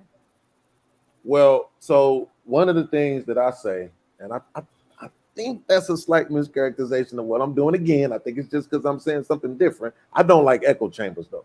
But there's something that I have stated specifically, right, to women when I first came to YouTube, is that as a black mother, you don't get to forego your job just because the black father wasn't there, right? So you can't say, well, the father left, so I'm just gonna throw my That's hands not up. true. That's not true. That's not true. Okay. That's not true. I I'm like gonna for you. argue on that point. No, go It's ahead. look. So it's not that you can forego your job, but you can forego doing your job correctly. Argue me on that. Argue me on that. You can forego doing your job correctly. Wait, just let me make sure I understand. Let me make sure I understand what you're saying. When you saying that you can, you saying that it's logical and it makes sense, or you saying it happens? I'm saying it happens, and it is logical because it happens. It's not a lie. Yeah, I don't agree with the latter. I don't think it's logical, right? Because so if that's the case, then every woman could just say that, right? Like, oh, the dad went around, so I didn't have to. But that's what they do. How you gonna say that's not what they do? That's not what I'm saying. I'm not saying they don't do it. So what are you saying? I literally said, wait, then? Ricky. I literally said when I first came to YouTube, my whole talking point was about black mothering and black parenting, right? Because that was my issue. I was literally saying that you don't get to forego. That's what I just stated. That I was saying you don't get to forego your role as a mother because the father wasn't there. But beans. Let me ask on that point. A form of foregoing your role as a mother is using those children as a reward or a punishment against the father, and they do that almost all the time. And so part of being a correct parent or mother is making sure those kids have a father in their life, and we can't just put it all on deadbeat dads and all that. I'm talking about there's some serious men out there who are being held hostage because a woman's jealous, they're moving on, or hate them for whatever reason. And it's a statistically significant amount of men who don't get a chance to raise their kids because of that, using the kids as weapons. And it happens all the time. So just so we won't have to stay on this too long, but let me rephrase. This is why I don't shy away from semantics, because I think words matter, right? So when I said can't, what I ought to say, what I should have said was, I've been telling women that you ought not to. You ought not forego your role as a mother. Exactly, no problem. You ought not forego your role as a mother because the father isn't there, right? So I can't forego my role as a man, as a loving man at that, because of what women do or don't do. I can't not be who I am because of what some women don't do or what role they won't play or whatever they do.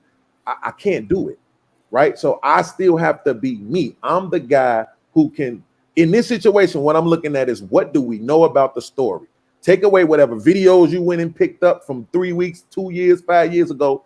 In this incident, what do we know about it? What I know about this incident is apparently, according to what she has stated, whether I believe that or not, it's all the information I have. He asked me for my number.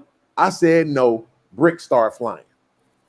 So any woman, right? Because we know how women think, listening to this situation, that's all they're going to hear. So if they hear a panel of people not showing any compassion, I just want to be the one voice so they can't say, man, this show, they spent the whole show dogging women and saying women deserve it. No, we're not saying women deserve it. As Ricky just so eloquently stated 30 seconds ago, there's a difference between women and hyenas, and we're specifically talking about the hyenas as it refers to deserving a brick to the face. So let that be understood.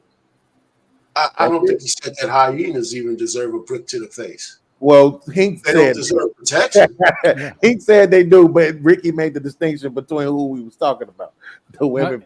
Well, I think Hink said that this woman deserved it because what she did and what he felt that she has been doing, conveniently utilizing her feminine privilege when necessary. And and what we're pushing back, and again, it's your prerogative to do whatever you like, as you stated. But what we're pushing back on is if we're trying to get a resolution to stop this behavior, it needs to be clear and concise of what the behavior is that we're trying to stop. And sitting there on a fence on it, and those are my words, it is not really productive to get into that resolution. Yeah, I don't think that, well, I'm not pushing back on what you're saying. When we talk about resolutions, I don't think there is one for us. Like, I think that's a woman thing, right? It's going to take more than just sitting back and letting them get hit with bricks. Because like to Hink's point, does it sound like she changed her tune after getting hit with a brick? She doubled down. Exactly. She doubled down. How are you? So let her talking like this. You got hit with a brick. I would be crying in my room somewhere. Let her live in it. Exactly. Let her live in it. That's my whole point, right? Because if a man, I'm trying to look, and this is just my opinion, guys. I might be wrong. I've been wrong before, right? But if a man helped her, she'd have went on Instagram. Oh, this sucker ass man. Look how I got him. Right? Let them live in their decisions. That's our problem, right? No matter what y'all say at the end of the day, right? The problem is that there's always a man there to save her. It's always something. No, let them. Our black women think they're too big to fail. They think they so big and bad that no matter what happened, they gotta succeed because they the black sisterhood. No, let them fail. Yeah. Let them hit bottom. Let them learn what the world really is. We protect our women from the world. I do it. I'm married. I do it every day. I protect my woman from the world. That's why you picked her. That's why you her man. That's your masculine. It's to protect her from the stuff she don't have to see. Stop shielding these women that don't want the black man's protection. I ain't saying yours specifically. I know Beans, you got a girl. I know Hink got a girl. Take care of your woman. No doubt. Right? But these ones are the ones that my daughters, as long as they listen to me and follow my what I'm telling them, I got them. Right? But if they not willing to play along, kick them off the court. That's all I'm saying. Kick them off the court, because you can't be out here acting like men, thinking you're not gonna get men consequences. That's all I'm saying. And in my humble opinion, right, in my observation in these 50 years of life, if this situation happened with a lady, how many years? I'm 50. What? Yep. You better go ahead, boy. Go crazy. Thank you, man. It's like this is my humble opinion, and I've seen this happen before. I've done this before. When I seen a man pushing up on a woman, no, sir, I'm married. I apologize, right? I can't take your phone number, please. Women get protection. Hyenas don't. Hey Ricky, how do you discern that based on what she said to the man in the rejection? How she responds? So what if that was Precious, right? Shout out to her. I've seen her conduct. I never even seen her raise her voice, right? So let's say in that conversation, the lady just said, "I'm not interested," and she caught a brick. How do we discern Precious from her if she just simply replied like she stated we replied, and that's the only information we have? Again, this is me. I don't care what y'all say. I don't take her at face value because I seen, like Bean said, if you didn't know, but I seen her, I know how she acts. Yeah, I haven't seen it though. Right. Yeah. So I got to go with that. So what you saying, I think that would be crazy. Even if that, but look, this is me, right? Even if it was that and I was there and all she said was, "Sir, no, thank you," here, I'd have whooped his ass. Okay. And that's me. what I think. That's me personally. And Ricky, I think you are sharing the sentiments of most of us on this panel, if not all of us, outside of Hank. But to Hank's point, Hank said, "Y'all gonna stop speaking for me." That's why I'm correcting myself. But seriously, I think we all would have approached it from that angle with what Precious described, the approach that a woman will come with. A respectable woman, a woman who's leading with respect. But evidence has shown us, and we try and dismiss it and ignore it often, that she did not do that. The evidence of the way she was talking after it happened was proof that she did not do that. So why are we sitting here acting as if she did and lending this protection and grace that might, and I won't even say might, that is undeserving. So do you think that the women like Precious, and I'm just using her as an example, good evening, Precious. I should have said hello when I jumped on here. Okay, hello. Thanks for being here. Indeed. So are they just a casualty at this point?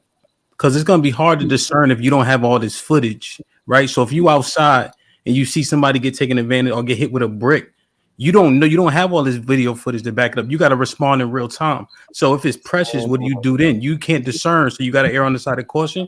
Well, again, if we saw Precious sitting there talking about all these niggas, y'all ain't gonna do shit, this, that, and another, right after Precious got hit in the face, we would think differently of Precious. But that's the question that he's After asking. though, is what I'm saying. That's Have after. that. Right. Let me answer your question. Yes, sir. And let me answer your question. I'm gonna be real interested in seeing my friends tomorrow if you even bring this topic up just to see the response. I'm sure you're gonna do a show on it once you get more footage. But to answer your question, I said it earlier. Mm-hmm. When I first seen this thing, I had sympathy for her. Mm-hmm. It wasn't until I got more evidence.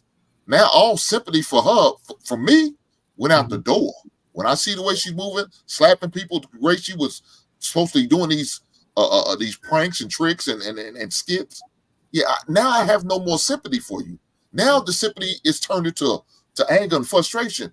How you want me to protect you and you doing shit like this? So even after she got hit with a brick, one of those guys could have probably got the license plate number, maybe got some information, or maybe even know him, and could have gave her the information so she could give to authorities. But when you come to me like what she did after the fact and said this, y'all punk ass N-words, y'all ain't this and that.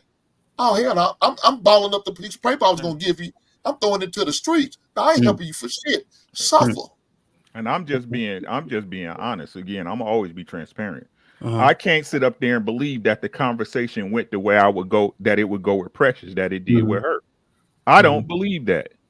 Okay. I don't believe one more. Let me add one more to that. Let me just say. I find me by myself with a whole bunch of, I don't even go in the gas station when there's a whole bunch of men there. That's what I'm saying. I don't even like to go to the gym when there's a whole bunch of men. You just have to protect yourself as a woman, and have situational awareness. And don't nobody want to talk about that, right? You out here at night at what time by yourself? These things happen. These things happen. This is why you shouldn't be out moving like a man.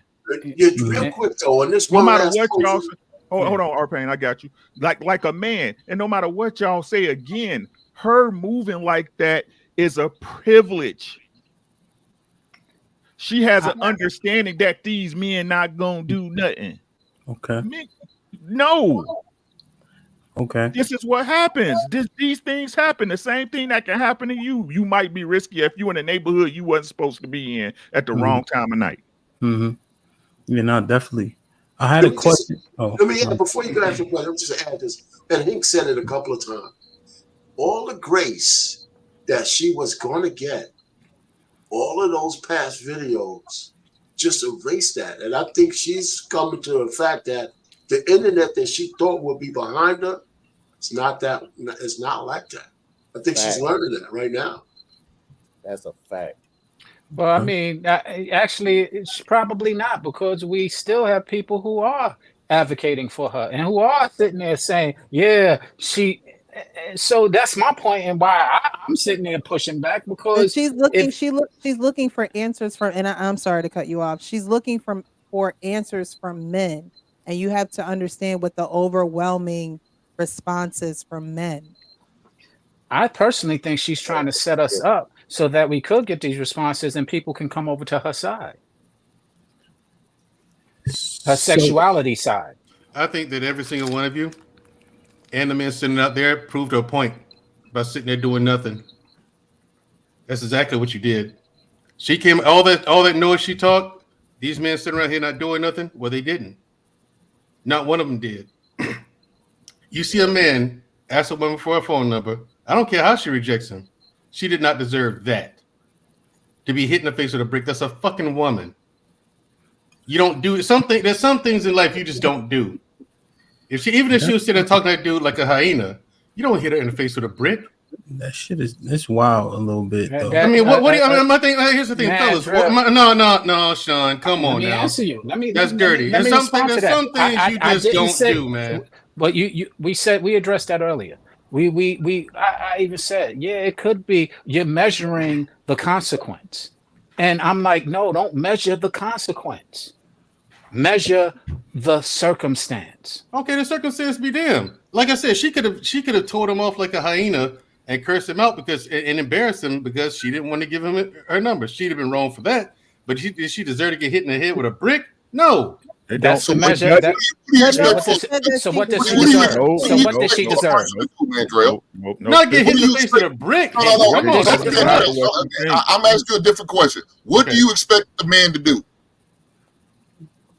Well, I mean, if the man is the one asking her for a phone number, she rejects him. Okay, walk off.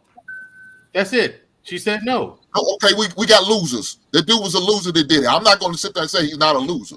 Okay. Even if he hit him with a goddamn brick, he's a loser. What do you expect them other men to do, though, Mandrell? Beat his ass. Okay. He got in the car and sped off. What do you expect them to do now? Oh, I thought we beat his ass. We leaving because he coming back. No, he got in the car and sped off. Okay. He jumped in the car and sped off. That's what she said now. Okay. What do you expect them to do besides call? Oh, I mean, well, if he just hit in the head with a brick and then ran and sped off, I mean, what is she expecting him to do? He ran. No, the guys around that didn't have. Hold on, Mandrell. You come up here criticizing, saying they doing the same thing y'all was doing. Yeah, the language y'all using. The language y'all using is a lot rough, of the man. language Come we're on. using, though, Mandrell. You expect them to do something when they really had very little to no time to think about doing anything. First of all, they probably in shock. God damn, that motherfucker just hit it with a brick. Now what we're supposed to do? Chase after them? Then they sped off in the car. Don't look like none of them had a car while he was there. They were standing around having a good time. Right. But I think one of you made the point all where they do is maybe pitch a license plate. right, exactly. That's that I was gonna say you do. Now, even if she's outside screaming and yelling about men ain't doing nothing. Man, I said it earlier though. Soon as she started talking crazy, these motherfuckers didn't want to do shit. Didn't want to help me. Why ain't y'all doing that? Well, one of them could have got a good description of the man. Now suddenly he has a change of heart because now you taking shots at me, bitch. I'm trying to help your ugly ass. But you won't sit there and talk crazy to me. Now I don't want to do nothing for you. I hear you, Hank. I'm not saying you're wrong for feeling that way. However, what I am saying is, when it comes to certain things, we got to put our feelings aside. And that dude got to swing for that. He should go to jail for that shit. I mean, you don't hit a woman. He hit a woman in the face with a brick. I mean, here's the thing. Now, after the fact, here's the thing. That lady being pissed off. Her being pissed off was justified. Her rage was justified in that scenario. Not necessarily pointed at all the men standing around there, but she was right to be pissed off. Now, if one of those guys got a license plate and calmed her down, ma'am, I got a license plate. Call the police. I'll give him a description, the whole nine. And he waited until the cops came. He gave a description, gave a license plate. Though, man, because she went straight left. So let me ask you this, Mandrell. Let me ask you this. Hold on, Mandrell. Let me ask you this. Mandrell, let me ask you this. If a woman's whooping my ass, are you going to come over and help me? He could laugh my ass off first. No, I'm going to pull her off. Are you going to come over? No, we being serious. Woman over whooping my ass. I'm trying not to hit her back. I'm not going to grab her because if I grab her, she may say I do. Are you going to come over and help me? Say, hey, sis. Hey, come on, sis, girl. Come on. No, he wouldn't. That's different. That's different here. You're a grown man, Hank. Exactly. No, it's not. No, it's not. What's crazy? What's crazy? What's crazy, right? What's crazy, right? Look. So I got hold on, Hank. Like, let me clarify something for y'all. Nobody came up here and said that man was right. Not at all.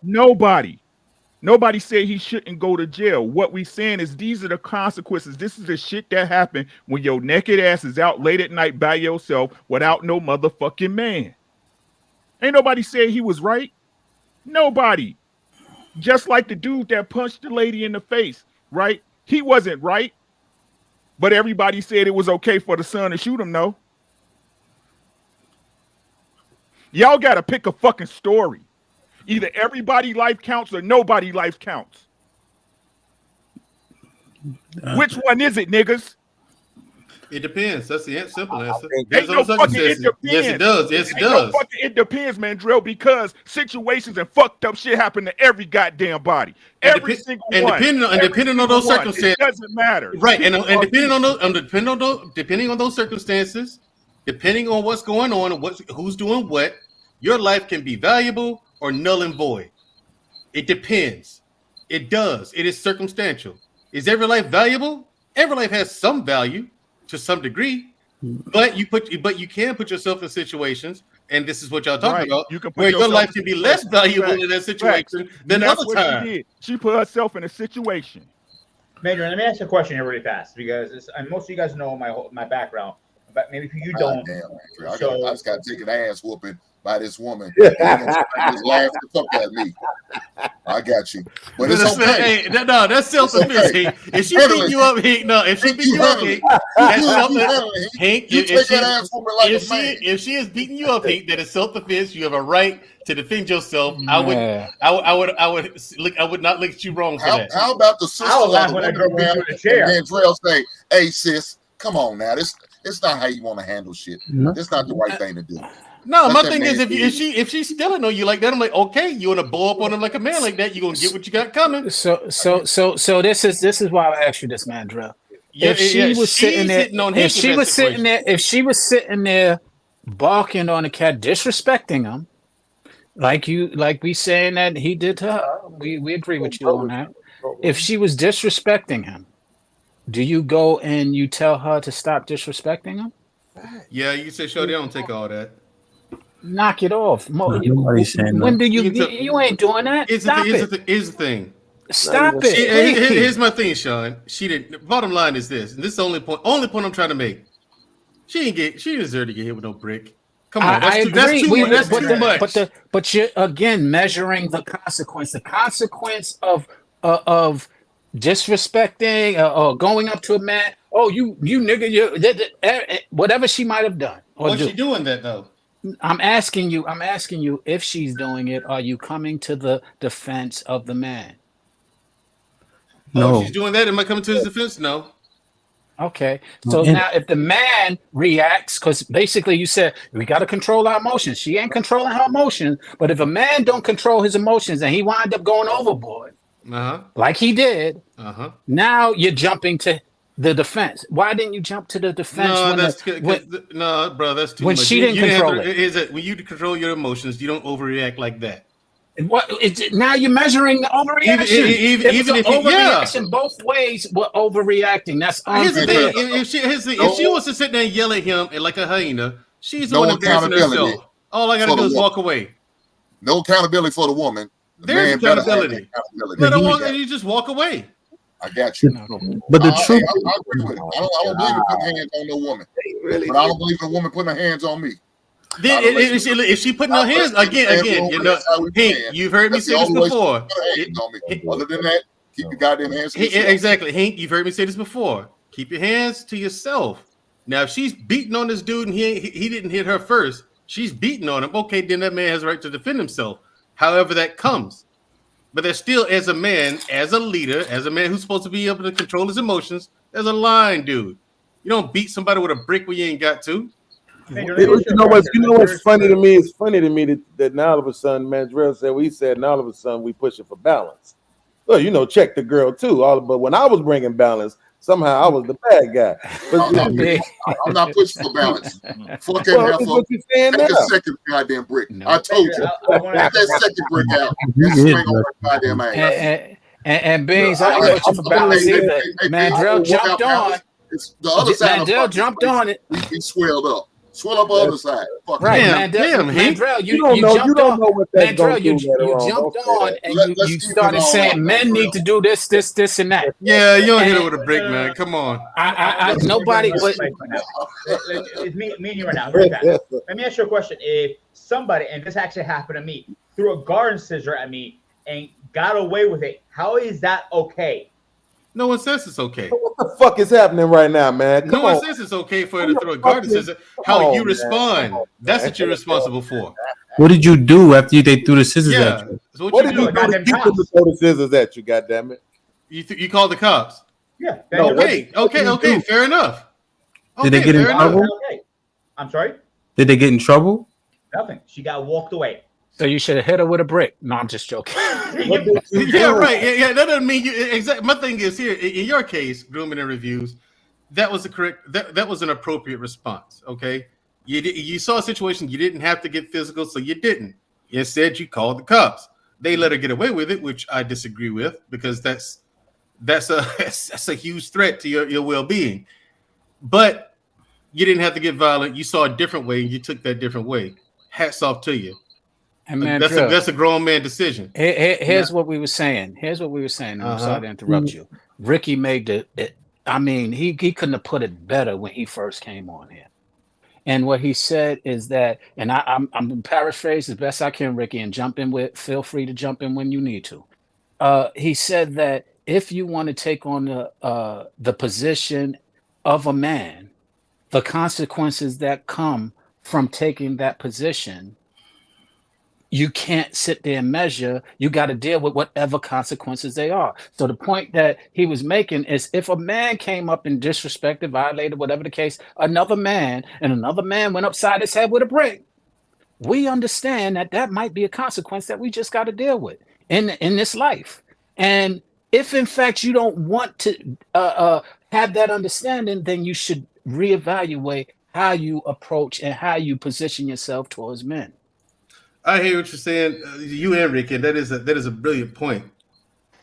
But you're That's not Ricky's going. point. Yeah, I get it. That is a brilliant point. But in that case, I think you're stopping too shallow. You're not going deep enough. For me, I still take responsibility for my actions. I like to hold myself accountable. And yeah, somebody could disrespect you and all that stuff. And yeah, if you're stepping in a man's world, understand the consequences are different. However, we're still men, and that's still a woman. There's still a line that men shouldn't cross when it comes to women. I'm not trying to sound soft or like a simpleton like that, but it's just like, God damn, fellas. We always like to talk about. We always like to talk about we're the leaders and we're the head and this, that, and the other. Well, when you don't recognize what you're doing, when you do allow yourself to go too far, you fucking fail as a leader. But In your you know community, what? you have. I mean, again, there's a line. Even when say me and Sean got into a fist fight, I'm not expecting him to break my neck. He's not expecting me to do the same. It's just two dudes blowing off steam. But it can happen, right? But it, yeah, the rule is You a fighter. You a fighter. But you know it can happen, right? It's possible, yeah, Ricky. Okay then. Stop trying to make like this some fucking sad heart fucking story. She got hit with a fucking brick. But it could happen. It could happen to you. It can happen to anybody goddamn else. Woman or man alike. Yeah. Yeah, you're right, Ricky. It's possible. I still say, look. I'm saying, man, there's a line you don't cross. For me. The question that Hamp raised when he first came to the panel, it really eliminates that argument. I know you don't want to hear that. I know definitely Sean don't want to hear that, but it just does, right? Because once you take that girl out and put Precious into the scenario, you can't tell me you're going to feel the same way. You can't tell me that you're going to say, oh, well, you know, she was where men were, so it happens. Like, and it was late. You're not going to have that argument. I am going to have that argument, bro. Beans, I am. If Precious is there and Precious is running her mouth the same way after no. You don't know that. See, Sean, listen, this is what I'm saying. Wait. No, I'm going on what I saw. Ricky is acknowledging. He already got hit with the brick, though. Ricky is acknowledging, right, that he is saying, I ain't putting my own 2 and 2 together from what I know about this woman. I don't believe the situation went the way like she, hey, can I have your number? No, what I'm putting together, Beans, is the fact that after she got hit with the brick, she's filming herself being belligerent, talking about these niggas this, these niggas that, filming herself, bro. It's not like this is something that then in the hospital she's filming herself again. That's what I saw. That's what I'm basing it on.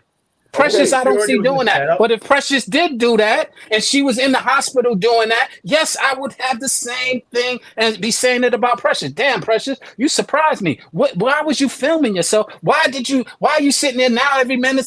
Yes, I would. No, the truth is y'all wouldn't have done nothing regardless. Mandrell came up here talking about they would have whooped the dude ass. People sacrifice their principles every day because they don't want to risk losing what they have. So people using pronouns that don't even make sense. So y'all talking about y'all would have jumped out and whooped. No, you wouldn't have. I'd be outside. I DJ. People let women get whatever happened to them every single day. Nobody's sacrificing what they got at home for a random person, even if it was Precious. That's the truth nowadays. Well, I'll be scared more for Precious because she'll be dead by with the high heels and everything. She's more dangerous than any woman I know. So this ain't me stunned, right, Hamp? This ain't me stunned at all. This is just me. This is just me telling you what it is, right? I'm gonna give you 3 examples really, really quickly, right? So the first one was the last time I seen his brother and his girl fighting in the car in the gas station. I'm leaving work. Mm. I walk up to the car. I'm like, come on, y'all got to stop this. They're gonna call the police. It's gonna be 2 more black people going to jail. The dude was like, hey man, mind your motherfucking business. And the girl looked at me like, nigga, you heard what he said. So I minded my motherfucking business. Right? I went in the gas station, got my food, got my car, and went to the crib. Oh, but I'm gonna be honest, when I was in the gas station, I did let the people in there know, hey, listen, there's 2 people outside fighting in the car. Sure. And they was all white ladies, and the white man, the black man who's the janitor. What do you think? We should call the police? I said, no, don't call the police. I'm just letting y'all know because I want you to be aware of your surroundings. And then I left, got in my car, and went home. Right. Another situation. I seen a lady getting into it with the Chinese man, a black lady getting into it with the Chinese man at the nail shop. Now, if you're familiar with the Chicago area, you know they be putting hands and broomsticks on sisters sometimes in the Chinese store. Yeah, so when I see her, I'm grabbing my food. When I see her arguing, I go down there and act like I'm with her. I'm like, what's wrong, sis? What's going on? And, you know, she get to explaining everything, right? So then the dude go in the stove and he locked the door. I stood there with her the whole time, waited for the police to come and everything. When the police show up, they like, you know her? I'm like, nah, I'm just standing here to protect her. To make sure she was all right. You know what I'm saying? Another time, a black lady was in a gas station. She worked there. It's a brother in there. She going off on him. I said, hey, don't talk to him like that. This the same black man. If you was outside, something's happened to you, he was walking past, you want him to help you. You want him to protect you, but you finna standing here and disrespect him. Matter of fact, what's your name? I live right down the street. I'm gonna be back. I'm gonna make sure your boss know how this is going. She apologized to him and then apologized to me. So I'm not gonna. I can't say I'm one of them guys who don't care. I'm just that guy. I care, bro. I don't know how to turn it off. No, I think I don't. 19th, same as Malcolm X. I just care, bro. Like but all don't mean all. All don't mean all. I know that. No. That wasn't me responding to you. Now I want you to know it wasn't me. Oh, my bad. My fault. You just opened it up for me because I swear to God, I have been wanting to interject that earlier to something that Sean said, but when you said that, it just reminded me that I wanted to say it. So thank you. Go ahead. So now, what I was going to say, I said it earlier. I will never intervene in a situation like that. Then I almost got robbed and stabbed. So right then and there, that put a bitter taste in my mouth. Lets me know I got too much to live for. I got a son, and I got a daughter, and I got a granddaughter, and a future wife. So for the average person, I'm not going to do. But let me tell you what I will do for you. I will call the police. Unlike Beans, I don't give a damn if you go to jail or not. That's not my problem. Y'all better stop that bullshit. I'm going to call the police and let them know, hey, man, this woman down here getting her ass whooped. Y'all may want to get down here. Other than that, no intervene. I'm not going to fight for you. I'm not going to knuckle up with some dude because I almost got robbed before and stabbed because of the situation. I'll never do it again. It don't take that one. But Hank, at least you're willing to do something. That's my thing. I understand. I know the one. I never said, man, Jeff, you watch the show from the beginning. I never said I wouldn't do anything. I will call the police on you and let them know, hey, this is what's going on. But Mandrell is also changing his platform because when he initially came up here, he said they would have whooped home ass. So now, right there. But my thing is, at least. But that's not the same thing, though. That's not calling the police isn't the same thing. So are you saying you just want somebody to do something? Because something ain't the same as scrapping. Depends on you want to do something. Depends, but what you do depends. Depends on the not a real answer because you could say depends for everything. No, what I'm saying is yes, do something. But what you do, what you choose to do, how you choose to handle it, the circumstances will dictate that. Okay. You know what I'm saying? Because like, for example, if Buddy had a gun or something like that, okay, everybody need to stand back. That's don't you know what I'm saying? No, don't knuckle up with that. That's dumb. But that's the point, though. The point, though. I know you probably fighting, so they shoot. That's what I'm saying, though. Hold on, Amp. As a content creator, I know you probably know this. Last year, even before half the year was gone, 4 different brothers had lost their lives intervening in domestic situations. We did a couple of shows about it, myself on my platform and somebody else's platform. And the question was, being raised, like, do we have a responsibility to, put ourselves out there like that to protect strangers? Yeah, word. And I gotta say the consensus was no. I gotta be honest and say the consensus was no. But to Ink's point, you got your wife, your kids deserve to have their father. Your wife deserves to have her husband. Your mother and father deserve to have their son. Your siblings deserve to have their brother. You know what I'm saying? So I can't be mad at somebody for saying, like, I'm not going to throw my life away, bro. I think them days of men martyring themselves for strangers, that's over with. Which is why women have to move differently. Well, let me jump You in here. just have to move differently if you know that this is the consensus, if you know that this is the temperature that is out here, you have to move differently. You have to watch your mouth. I say this all the time. Yeah. Women have to watch their mouth. That's the first thing you need to get under control because you can destroy nations with it. Absolutely. And before you came on the show, before a lot of y'all came on the show, the four of us who was on here, we kind of had a similar consensus where we were conflicted, outside. And part of the discussion was, what do you do in that circumstance? And Hank brought up the point some months ago that he just described, as far as where he almost became a victim by trying to intervene. And so that resonated with me up until now, to when this topic came up. And when she came on, I was conflicted as I looked at more of her characteristics and mentality, and that does matter, is when that sympathy started to go into, oh, hell no, you need consequences and that needs to be corrected. And so, to your point of asking, will somebody do something? Absolutely. Everybody I think on here has stood up and said they would under certain circumstances, but at the same time, they understand certain circumstances don't warrant it. And we need to be able to say that just as bravely as we would say we would defend somebody. Yeah. Precious, can I ask a question? Yeah, I ain't put my life on. Yes. Maybe to Ricky, I don't know, but whomever. What about the conduct of these young boys though? I know a cat in the Bronx got killed over cold fries. Like this, the feminine energy, right? Because they being emotional. Now these young boys is reckless. So are we addressing that at all? Because I think the brick. I think he was wilding. I ain't gonna hold you. I agree. To just I hit agree. over like that. That's a little bit. I've been rich. I might have, when I was young, I might have said, "All right, bitch, we'll get." You know what I mean? I might have done that before. Right? Yeah, no doubt. But I don't know if I ever like, oh, I'm gonna hit you with a brick in the face. So like, what about that part? The emotional nature of these men nowadays. That's a great question. Who raising them? Well, let me. You want to take it, Ricky? Because I can take that. Yeah, I asked him a question. I hear what he's saying, and I totally acknowledge what he's saying. Who raising them? That's right. And let me tell you, I just think that it's recently, and when I say recent, maybe in the last 3 or 4 years, that we're starting to really say what has been going on for over a decade. When you have a lot of women raising men, and we start seeing all those brothers out of control, we just started saying it out loud, maybe because of these YouTube spaces, that these men are growing up strong, buxom, but they behave like out of control, emotional women. And it hasn't really been voiced as much until we started getting to this space in YouTube, where men started having a chance to speak out, because women would never say that.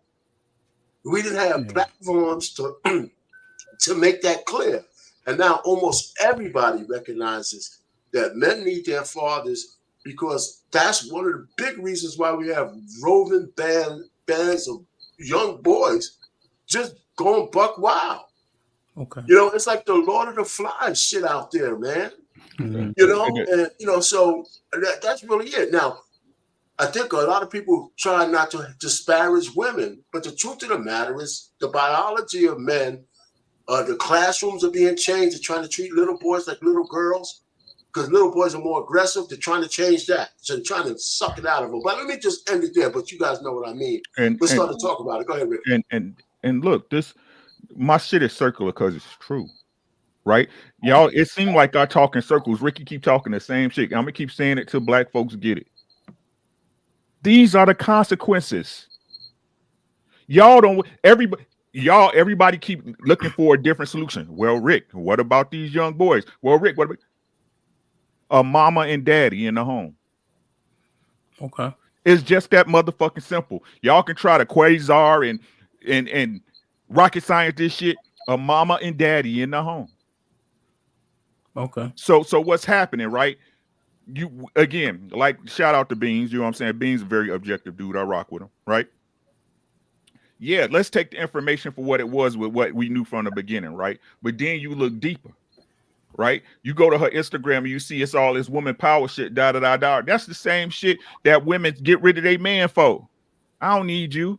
I could do bad by myself. I don't need you to raise my child, right? It's my child when it's a benefit, right? But it's your child when I'm broke,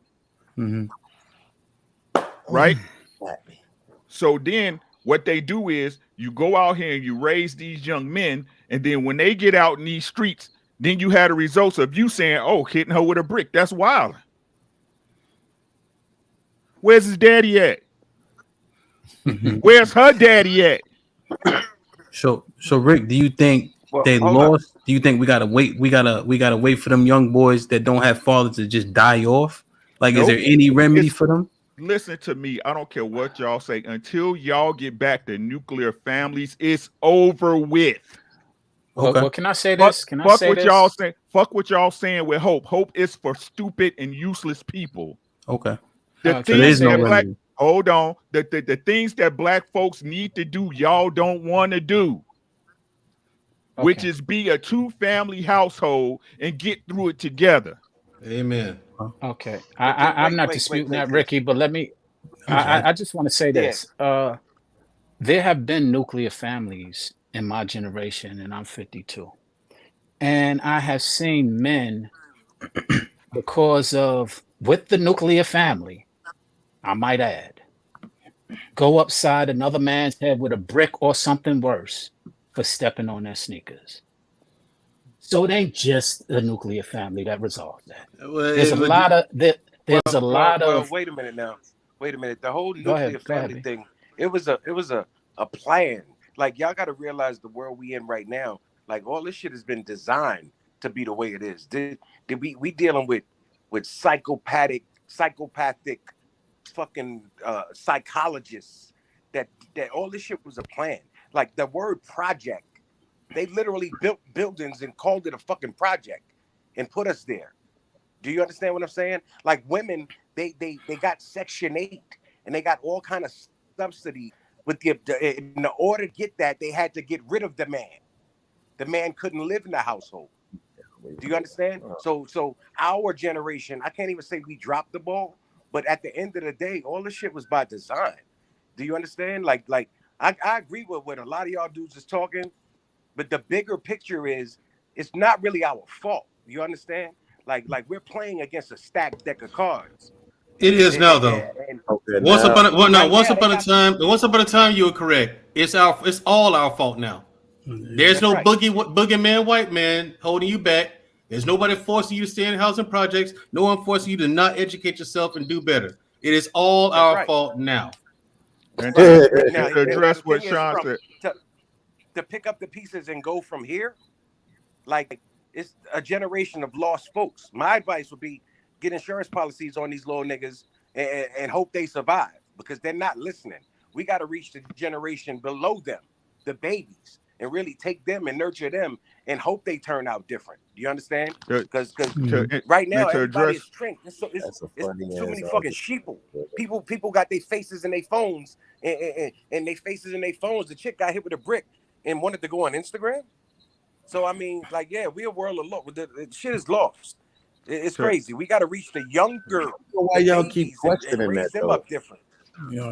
To address what Sean said, please note when I talk from a perspective of a responsible husband and a responsible mother, right? A responsible wife. Understand what you're saying. These things happen, right? But again, those are not. They happen, but they're not not the norm in a 2-family responsible household. Well, let and you're right. I can't dispute that, but now it becomes like, for example, the responsible household, and this is where the irresponsibility came in. Their responsibility was to provide for the children, and they got provided for. The children got provided for, and they became spoiled and entitled. And the brick and the brick upon the head that I was speaking of, because the boy couldn't get what he wanted. Agreed. And so he went out and took what he wanted from somebody lesser, a lesser person. And so that was in, and I don't want to go into whether they were responsible or not, because they were trying to do what they knew to do. So I don't even want to go down that rabbit hole. The point that I was making is it's not specific to the two families. It is, to your point, specific to what we define as responsibility and what we've defined as nurturing our children in these households. And to your point, I believe we need to really reevaluate what nurturing is, what provision is, what security is, because a lot of people feel being able to bully somebody or put your head up and get what you want is security.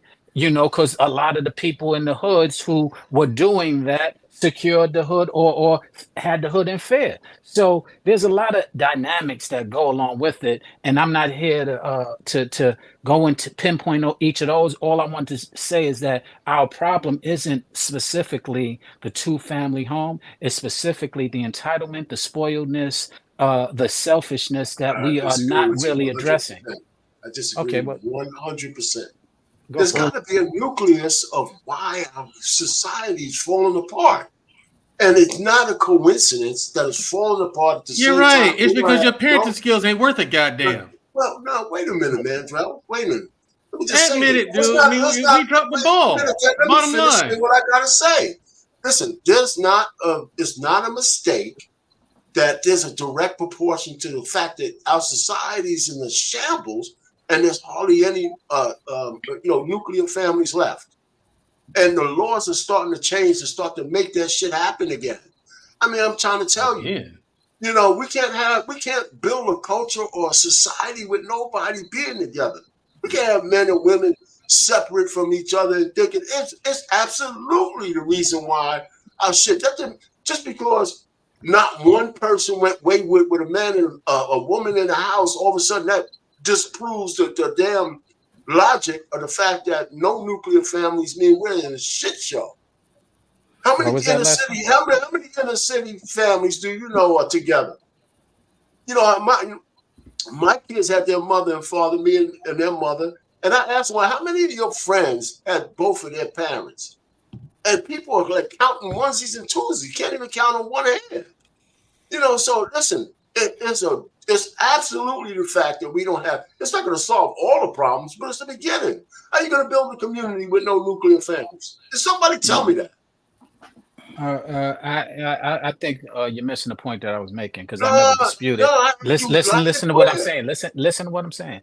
I didn't dispute the fact and the importance of a nuclear family. You gave me an example of a nuclear family that had a wayward son. And you gave me an example of nuclear family or the lack of nuclear families in an environment that divided families. I agree. What Barry Love said earlier is that it was a plan and was a plan in our communities. We have a lot of nuclear families throughout. You said society, or what society we're referring to? American society. We have a lot, which is not really the best society in the first place. So we're moving the goalposts now. Now that's why when you said that, when you started saying that I'm not advocating nuclear, that was a moving of the goalposts as far as I was concerned. But the point is, I'm not saying it. I'm saying it's part of it is the nuclear family. I agree with that wholeheartedly. I have with you, Sean, is I'm thinking it's the nucleus of it. It's not just part of it. It's the number one reason why. It's not just some random thing. It's the number one reason why our society's in a shit show. Because we have families are going away. It's definitely not the number one reason. Well, that's just my reason. Everybody can disagree, okay? I might be a little demonstrative, but you don't have to agree with me. I just think so. Because look all around you and just do a consensus. With who's in jail, who's on drugs, who's having pregnancy without marriage, who's doing all these kind of things. I mean, it's everybody from, just one-sided families. A lot of them, but a high percentage. I mean, you got to do some kind of mathematical, statistical example. Has to mean something. The data has to mean something. But that's kind of outdated information at this point. We realize. Hold on, it's okay, brother. It's okay. It's kind of outdated information because at this point, what we found, Mr. Payne, that a lot of women who came from two-parent households or at least had relationships with their fathers are also in this single-minded mindset. But They okay, also have that. Well, I know a lot of women today that own houses, and look at this guy shaking his head because nobody's experience matters except for his. I know a lot of women who own houses and pit bulls, and they had fathers in the home. Mm-hmm. So I'm saying it's kind of agree. information at this point. I agree, and Beans is making the point that I'm making. It's not specifically only it's the mentality of these people. It's the mentality of how we think. It's the mentality, and that doesn't just come from the lack of a nuclear. It comes from society, environment. It comes from a lot of different elements. I hear what you're saying. Let me say this real fast. It doesn't matter if you have two parents in a household if the woman is not showing the man in the household the proper respect he needs to be shown. So guess what that child's going to learn? How to disrespect the man, just like her mother taught her. So I can have two-parent household, but my wife is disrespecting me every chance she get an opportunity. And guess what my daughter's watching? That same bullshit ass disrespect. Guess what my son is seeing? Oh, you just supposed to accept it, stay in a marriage, and be good. That's not good. That's not healthy. So if it's not a good two-parent healthy household, it's not going to be successful. I don't care if it's one or two. It's not going to matter. Let me so ask kids learn off of what they see. They learn off examples. And guess what? To have two-parent household to reinforce whatever they go and learn out when they go out in the world. So if my son's friend goes out here is on some bullshit, I gotta when I bring him home and I hear about the shit, I gotta reinforce. That's not how you move, dog. That's not how you should act, dog. That's not how you should carry yourself. That's not how a young man should talk, act, and respond. I got to negate all that negative shit he gonna learn out there in the world amongst his friends who come from single parent household, and I gotta reinforce the positive shit that I need for him to know and learn. Let me put it this way. You know, everybody has some good points. Let me just say this. I'm Atlantic. The truth of the matter is that if you don't have two-parent households, then we're definitely lost. And that's why women are not getting married to men for one reason, and men of discernment are not marrying the women that's available for a different reason. And because it's something you just said, hey, if they can't get the respect that they deserve in a marriage, they're not marrying women anymore. I'm gonna need some men respect are, my some name. men are actually, Mr. Payne. It's H-I-N-K. Respect my name. Maybe I just said it wrong. Hey, Man. Yeah. I'm sorry for the real. I know your name is Hank, brother.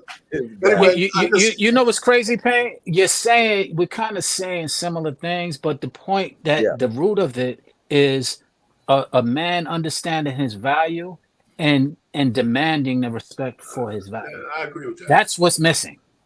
I agree with that. But then here's the thing. Here's the thing. Once you demand the respect for your value, you get pushback. Nothing but pushback. Well, that's just not. Here's the thing. I've had that happen too. I mean, to me, a couple of times, and then, I mean, no, those people get dismissed, and the problem with the mindset is that all this behavior that's counterproductive to building a community and a better society and everything, everyone thinks this behavior is okay. That's the worst part. And the worst part about it, to me, is the people who know it's wrong and they do it anyway. So you have those two mindsets out there. They know some people know it's wrong. They do it anyway and go along with it. They don't correct the behavior. And other people, they think nothing's wrong with it. What's wrong with being a single mother? What's wrong with that? You know what I'm saying? What's wrong with doing it all by yourself?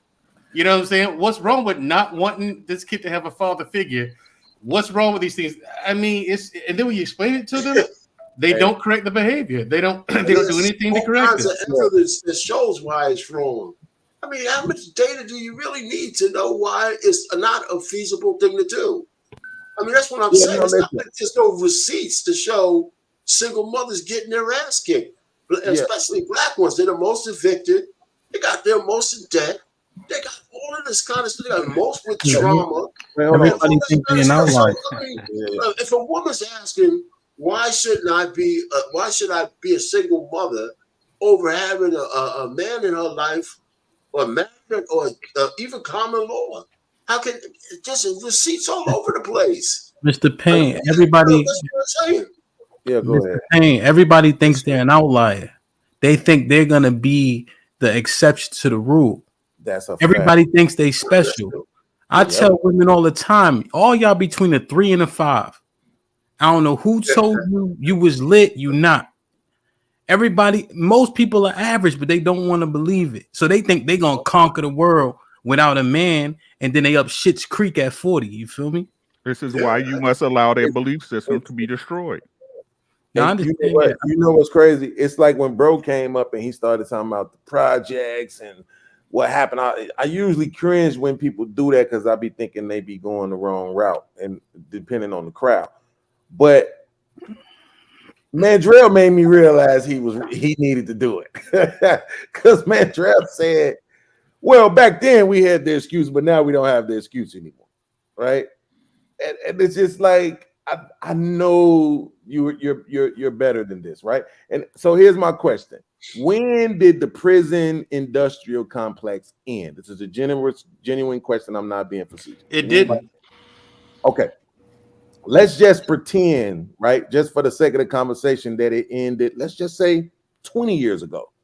Do you think that the 20-year-olds today would be affected by that? By drugs, absent parents?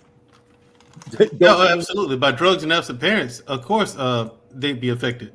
Oh, and that's literally what we're talking about right now, is all these homes without fathers in them, right? Which was also a byproduct of the prison industrial complex. So we can't say, like, we talk as if this thing is affecting 80% of black people. It is not, right? Well, the thing is, Beans, the prison industrial. Okay, go ahead. The percentage of people that we're actually talking about is a small percentage, right? One of the things I like to use on panels for people to kind of get an understanding of this. In Chicago last year, there was, I think, 520 murders of black people, right? Let's just say each murder was committed by a black person, which we know isn't true. But let's just say each murder was committed by a different black person, which we also know is true. But let's just say that it did, right? So that's 520 black people who committed a crime. You know how many black people it is in Chicago? Almost 800,000. You know what percentage 5 of 800,000 is? Not even fucking worth mentioning. So when we're having these discussions about what's going on, particularly with the crime and all that, we're talking about a very small percentage of black people. The biggest thing that we're facing is the fact that we're subject to consumerism, subject to capitalism, subject to goofy ass leftist and conservative ideologies and all that other political bullcrap that they use to sway us emotionally every year, right? We're subject to all of these different program tactics that they do. All of that is a bigger threat to black people as a whole than, say, like crime. Right, so we gotta really be able to have this conversation in good faith. The truth of the matter is, right? You were right. When you said deletions, yeah, but crime, I don't agree that the number's that small. Oh, it's not. It is that small though. That's the point. When you compare it to the number of people in the country, yeah, it's small. Well, you know, they have to. If there is it's a crab in it's a bad apple in the barrel syndrome that you're talking about. It don't take one kid in the classroom to disrupt everything. Well, no, here's the thing. You're right. You know what? Little podcast. I agree with what you said about the deletions and stuff. But there's some real world things happening in Chicago that you can't minimize. Like the Walmarts all closing. Like 4 of them closing. They're not closing just because it's small. And there's a small percentage of people robbing the place blind. But they're hurting most of your 800,000 people if they have a food desert in all those areas. Oh, no, they're not. Here's what happens, Arpain. Now the people of that community have an opportunity to open up their own stores, become their own entrepreneurs. Hey, you gonna do it? Let me tell you, you're gonna do it. Y'all always talking like everybody got money. Yeah. Y'all, and I'm not saying that. I'm not saying everybody got money. No, here's the thing. Hold on. That's a fact. That's a fact. A small percentage of thieves are closing down 4 stores in the Chicago area, and these guys are losing real money. Now, you're right, Mandro. Maybe entrepreneurship to feed these guys will spring up. But the likelihood of that happening is very small. That's wait. Time out. You said these guys are losing real money. What guys are losing real money? I'm talking about Walmart. Man, stop. And those Hold on. Hold on. Can I say something? I think he's right because I went to Walmart the other day and I couldn't leave out of the beauty. I think the beauty section, like where the Q-tips and the makeup and all that stuff. I couldn't leave out of that section until I paid for the things that I got out of that section. That was new to me. I was like, "What is going on?" And they're like, "People are stealing things." Let me say something. Can I say something real quick? But the reason why they losing money is not because of it's because of insurance. They don't want they can't be covered no more. It's for insurance purposes. That's why they're losing money. That's why they close. Nobody's covering it. They're liability. And once you become a liability, the reason why their liability is going up is because of what's going on. We understand that, but that's the real reason why they close it, because we can't find nobody going to coverage. The losses. Let me say this, Arpane. I can give two fucks about Walmart. Let me tell you why. let me tell you why. Walmart makes $6 billion a fucking day worldwide. Just look up the goddamn numbers. Right? They're making billions of dollars a week. But on the caveat of that, let's go back a little bit. They losing money though. Hold on. Yeah, that's what I want to say, Beans, because we got to study this stuff before we talk about it. Walmart has been fucking people. Hold on. Let me say this. Walmart been fucking people in the ass with an unlubricated broomstick for fucking 40 years. Hold on. Let me finish. Walmart has a connection. That's why we got to go watch these things. There's a documentary on how Walmart has done this. Walmart has made a deal with the government that says, listen, you send me these little girls that need a job that are on government assistance. Do you know that Walmart has a deal with the government that says they don't have to give raises to people they give minimum wage to if they're on government assistance? You see, BMU, what you just said is all true. That's not what I'm talking about. But what I'm talking about an area where people need to have Walmarts. There's 4 of them in Chicago. It has nothing to do with your worldwide business. We're talking about people who actually need them. But we're talking about people who need them. They're closing those things because of something that's real world. Arpane, you done fuck thousands of employees out of millions of dollars, and we worried about some niggas scanning some reels for a pack of gum. No. You're missing the point. You're missing the point. Because we were talking about how a small percentage of people hurt a large majority of black people, and that's what's going on. God damn, y'all done moved this goes all the way over. Yeah, I didn't know where y'all was, Hank. I just hopped in. So I agree with you. I'm not feeling sorry for Walmart. I'm just saying, in one area, Chicago, they're closing 4 stores in areas where people themselves, black people, say they need those stores. Now, Arpane, could it be that they blame it on could it be that they say, hey, you know what? They're closing down the stores because of the neighborhoods they're in, or could it be that Amazon is putting their foot up? Or is it because Amazon put their foot in their ass and they're losing money because Amazon kicking their ass? Both. Listen. Well, I'm just trying to say, they got video of this stuff. People ain't making it up. Man, I think your stock is being affected. That's why you mad. I understand. Here's a quick question. Nothing wrong with that. You losing money, I will fight too. A lot of folks you guys, hold on, man. Let the lady talk now. Let the moderator talk now. A lot of stores could be getting scared because all over social media you see a whole bunch of these young groups of kids swarming into Louis Vuitton and all these places to steal stuff that still got the tags and the lines and the cords and everything. We're gonna get to a point and a place where violence, theft, sickness, all of that is going to get to a certain level where it's just really going to become so normal that we're going to be like, oh, it happened again today. Oh, it happened again today. So right. I think even circling around with this brick situation, this is not going to be the last. It is really going, you're going to start to see more of this. Shit, it ain't the first. My thing is this: like what Beans is talking about, the prison industrial complex is only a small part of what made our society what it is today. And it's no accident that we don't have, that the nuclear family seems to be under attack, and we have so many single mothers out there. It's no accident. That's true.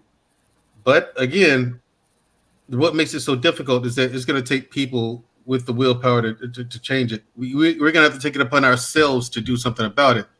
And we got too many people operating as individuals, not enough people who are even willing to come together as a collective to solve a problem. And that's what it's going to take. It's going to take a big group of people to come together and agree that, hey, this is a problem. Okay, this is one of the ways we solve it. This is another way we solve it. Okay, let's put this stuff into action and do so. So, hold on. So, in other words, they're counting on us to defeat ourselves, which we've done a masterful job of doing. Like I said, there's no big boogeyman white man holding you back anymore. Mandrill. Information is freely available. College ain't affordable, but you can go get student loans and get educated. There's the military. You can take the military, get the GI Bill. There are options out there. People just not taking them. What's up? I'm gonna send you a link. I want you to watch this later on. I was watching this documentary about doctors who went to school, and the doctor said he got out of school and doctors in front of his name, and everybody thought he was rich. He said, "I had." I already know the story behind the doctor. Right, $200,000-$300,000 in debt. More than that, $750. Yeah. So they're in debt. He said he was in debt for 10 years before he even cleared his first check. There's some people who's in debt. There's some doctors in debt 30 years, man. Right. So sometimes we have to understand that just because they have the position doesn't mean they have the finances. That's not the point I'm making. It's not the point I'm making. That's not the question I had for you. The question I had is, if you were able, Mandrill, yourself to invest into a company, wouldn't you want to do everything you could to make sure that company succeeded? Of course, if I invested in it. Okay, absolutely. So let me get to my point. That's what Brother Payne mad, because he invested in the Walmart. Okay, so let's talk about let me add this caveat. Better keep shopping. Must like an Amazon, Hank. Now, y'all heard what Mandrill said. Mandrill said if he invested in a company, he wants to make sure. I got you. Okay, if Mandrill wants the company to succeed, then also the people that have invested into private prisons, they want their prisons to succeed. So they're going to do whatever they can to connect judges, lawmen, police officers. Yeah, they're all connected to it. Of course they are. Look, and we have to fill these prisons. Do you know in Philadelphia there was a goddamn judge throwing boys in jail? He was getting $1,500 a head to do it. Yes, I know that. They call headhunters. Yeah, right. Because he was sending them where? To the private prison that was profiting over $1 million a year a bed. So that's $1 million a bed, and they don't get any tax. They don't get any tax cuts or anything if the beds are not filled. The place has to be to capacity. So if you're invested in a private prison, you're going to fuck over whoever you can. You're going to try to get as many black men as you can in jail, or some white men, some Hispanic men. You're going to do your best to make sure your investment is successful. And what you just proved, Black Man Unfiltered, is I'm glad you said that, because what you just proved is what I was going to say a few minutes ago, which was that, bro, the reason why it's hard to have these conversations, especially in real time, is because you got to be honest. People like to have conversations, like with the brick situation, right? Like I said, shout out to Ricky for at least acknowledging why he was going the way he was going as it pertains to that particular female, right? Because what people like to do is they like to cut 3, 4, 5 paces in the line. They like to cherry pick where they start off having a talking point. They want to say, oh, well, these guys is out there shoplifting. Then when you say, well, why are they shoplifting? Single mamas. That's everybody's answer for everything now. Single mamas. Like, that's where it started? Damn, that's really where the problem started at, was single mamas? No, fam, it goes way, way deeper than that. It's other things going on that if you older, you can't even imagine. If you my age, you don't really want to talk about. If you young, you're just ignoring. Like even when Mandrill say, oh, the information is out there. Let me ask you, Sean Bolden, can you drop a motor in the car right now if you wanted to? No. I don't understand. Wait, no. But Sean, can you hold on? Sean, can you learn how to do it? Wait a minute, let me finish. Wait, I don't understand why you can't do it. The information is out there. Yeah, you can learn how to do it. But why can't you do it now? But why don't he know how to do it now? He hasn't learned yet. He hasn't taken the time to go do so.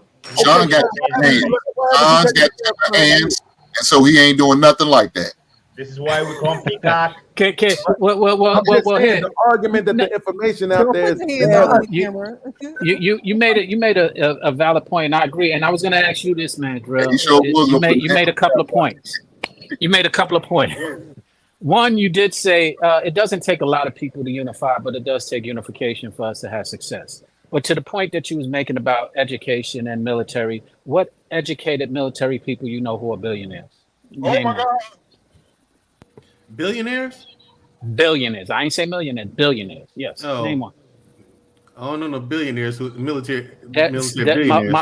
My point being is the billionaires are who are running things, and so to sit there and say that is something that will advocate happiness, I agree. If we're talking about still relying on others, so the point that you made that it's no boogeyman, well then the boogeyman I will call the billionaires. How many boogeyman you know? That's a fact. That is a great point. Welcome to the conversation, Sean. Hold on. No, but I got a question. Here's the thing, Sean. Hold on, y'all speaking real like macro. Hold on, man, Dro. Y'all. So I'm feeling a disconnect. I gotta be honest. Okay. Like when I'm outside on Northeast Benning Road in Minnesota and DC, it's real out there. And in the school, and the stores really don't have any food. And like being said, everybody ain't committing crimes, but everybody's starving. When the giant threatening to leave the hood over in Southeast, there's old ladies walk to that store every day. When I got locked up, I was guilty. And then when I was in the county, everybody else was guilty too. I don't know if it's this boogeyman that y'all talking about. Like if you outside and you get in trouble, like we was outside and we got in trouble. I don't understand. Like somebody was on our back chasing it. Nah, that's not how that works, man. Yeah, that's what I was saying. That's what I'm saying. There's no boogeyman.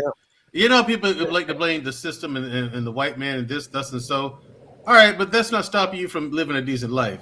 I'm not saying you're going to be a millionaire. I'm not saying you're going to be a billionaire, but you can do all right. But what I'm saying, man, Joe, I just feel like there's a lack of accountability. Like it's always something else happening to us, as opposed to us happening to ourselves. Is what I feel like. Well, yeah, but and I'm saying, hold on, man.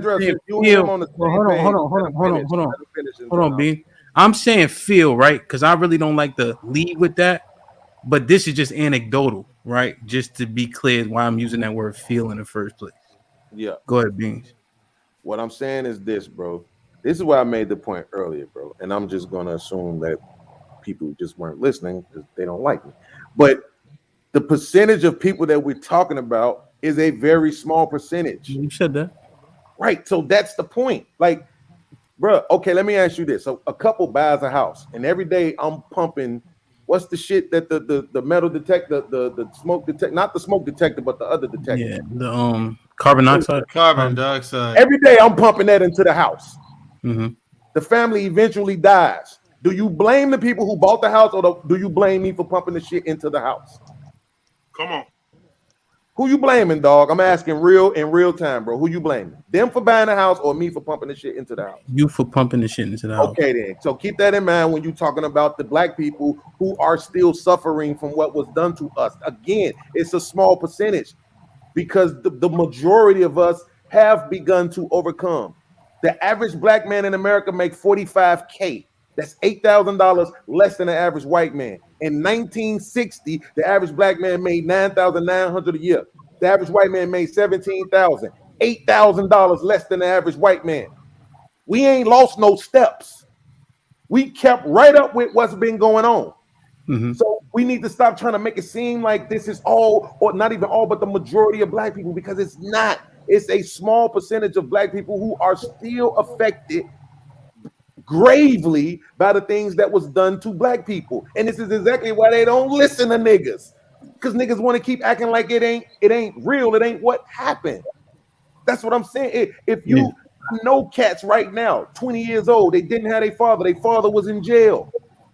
Them guys right now was the guys y'all talking about, and you gonna tell them nothing happened? So that's crazy. I see what okay. So in 2023, why are we still doing this then? Doing what? Because it make niggas feel good. Doing. When are we going to make niggas feel good? Because when are we going going feel to good? learn? And see, that's the problem. I understand what you're saying, Beans, and I agree with you. But 2023, when are we going to learn from the mistakes of our past? And instead of committing the same bullshit in our presence. That's what I'm saying. See, that's what accountability needs to kick the fuck in. I'm the man. I'm all about pulling yourself up by your goddamn bootstraps. I don't believe in making goddamn excuses. Not as a man. Now you talking about accountability? That's a goddamn accountability. That's what I'm talking about. This bullshit. We got to move accordingly. I got to learn from the mistakes that I made in the past. I can't. Who are you learning them from, though? I was thinking. Who you learning them from? Hey, but this is the point, So though. No, hold on. That's what I'm saying. This way again. You gotta learn it from somebody. Yes. Right. I hear what everybody's saying, right? And I didn't even get in this conversation because this is what niggas do, right? You always go off on some tangent about how the white man did it and Walmart this and the 8% of these motherfuckers in jail. I don't give a fuck. What the problem with black people is we're bad decision makers. God damn. It's just that fucking simple. Y'all go with y'all feelings instead of what's logical, right? Instead of what makes sense for your future. Y'all want to live for today, right? And y'all measure success. Y'all measure y'all success on the success of others, right? It's not good enough to just have a house and a family and be doing your own thing and going on a vacation once or twice a year, right? You got to be balling, right? You got to have a Ferrari. You got to have the Corvette. You got to look like them other niggas. Yeah, because one of the examples, like what Sean just said, billionaires in the military. Who gives a damn about a goddamn billions? As long as I can live good enough to raise my family, my kids, and take care of me, and I got some type of thing I can live throughout the duration of my life, I'm good. I don't need $1 billion. But you missed the whole point that he was making. That wasn't the point he was even making about the billionaires. No, the point I understand this point, but we don't. We see, that's one of our problems with black people. We too emotional. As blacks, we are too emotional. Even the ones who said they're supposed to be stoic, we still way too emotional. We let the little shit get to us. Instead of truly thinking logically. Niggas just like to sound like they conservative. That's my problem with this space. Every nigga want to pretend like they some motherfucking conservative douchebag instead of just keeping it real. I think one of the problems we have is that everybody wants men that you're talking about. Those men that you're talking about, they doing better. I don't understand how you saying this. Well, we go to okay. Let me ask you this. Watch this. I'm gonna show you this. Let's do this test real quick. Hink, Hink, do you have children? Hold on, Hink, do you have children? Yes, I do. Are you in their lives? Yes, I am. Mr. Payne, do you have children? Yep. Are you in their lives? Absolutely. John, same question. Yes. Ricky, same question. You're on mute. What was the question? You have children? Yes, of course. Are you in their lives? Yes, of course. Hemp, same question. Yes, sir. Mandrell, I know you don't. I don't have any kids. Reviews. You have kids? No, I don't. Black Man Unfiltered, you got kids? I do, sir. You in their lives? Every day. Beans, little podcast, you got kids? Yes, I do, fam. You in their lives? Sure enough is. Look at that. Every fucking man on the panel in their kids' lives. Wow. Yeah, so maybe things are different. That's the point. We're doing better. Stop talking like niggas ain't shit. We're not doing better. We are. It's getting worse. Beans, we just sitting there talking about a young man hitting a woman with a brick. That's not doing better. And he's part of the. But my point is this: it's going to get worse. It's going to get worse, Beans. It's not going to get better until we make a decision. Understand what I'm saying, Hink? I'm saying that guy is a part of the class that hasn't overcome. I'm saying that we have, though, as a people, we've definitely the thing that's the biggest fucking divide is the marriages. Right? That's really the thing.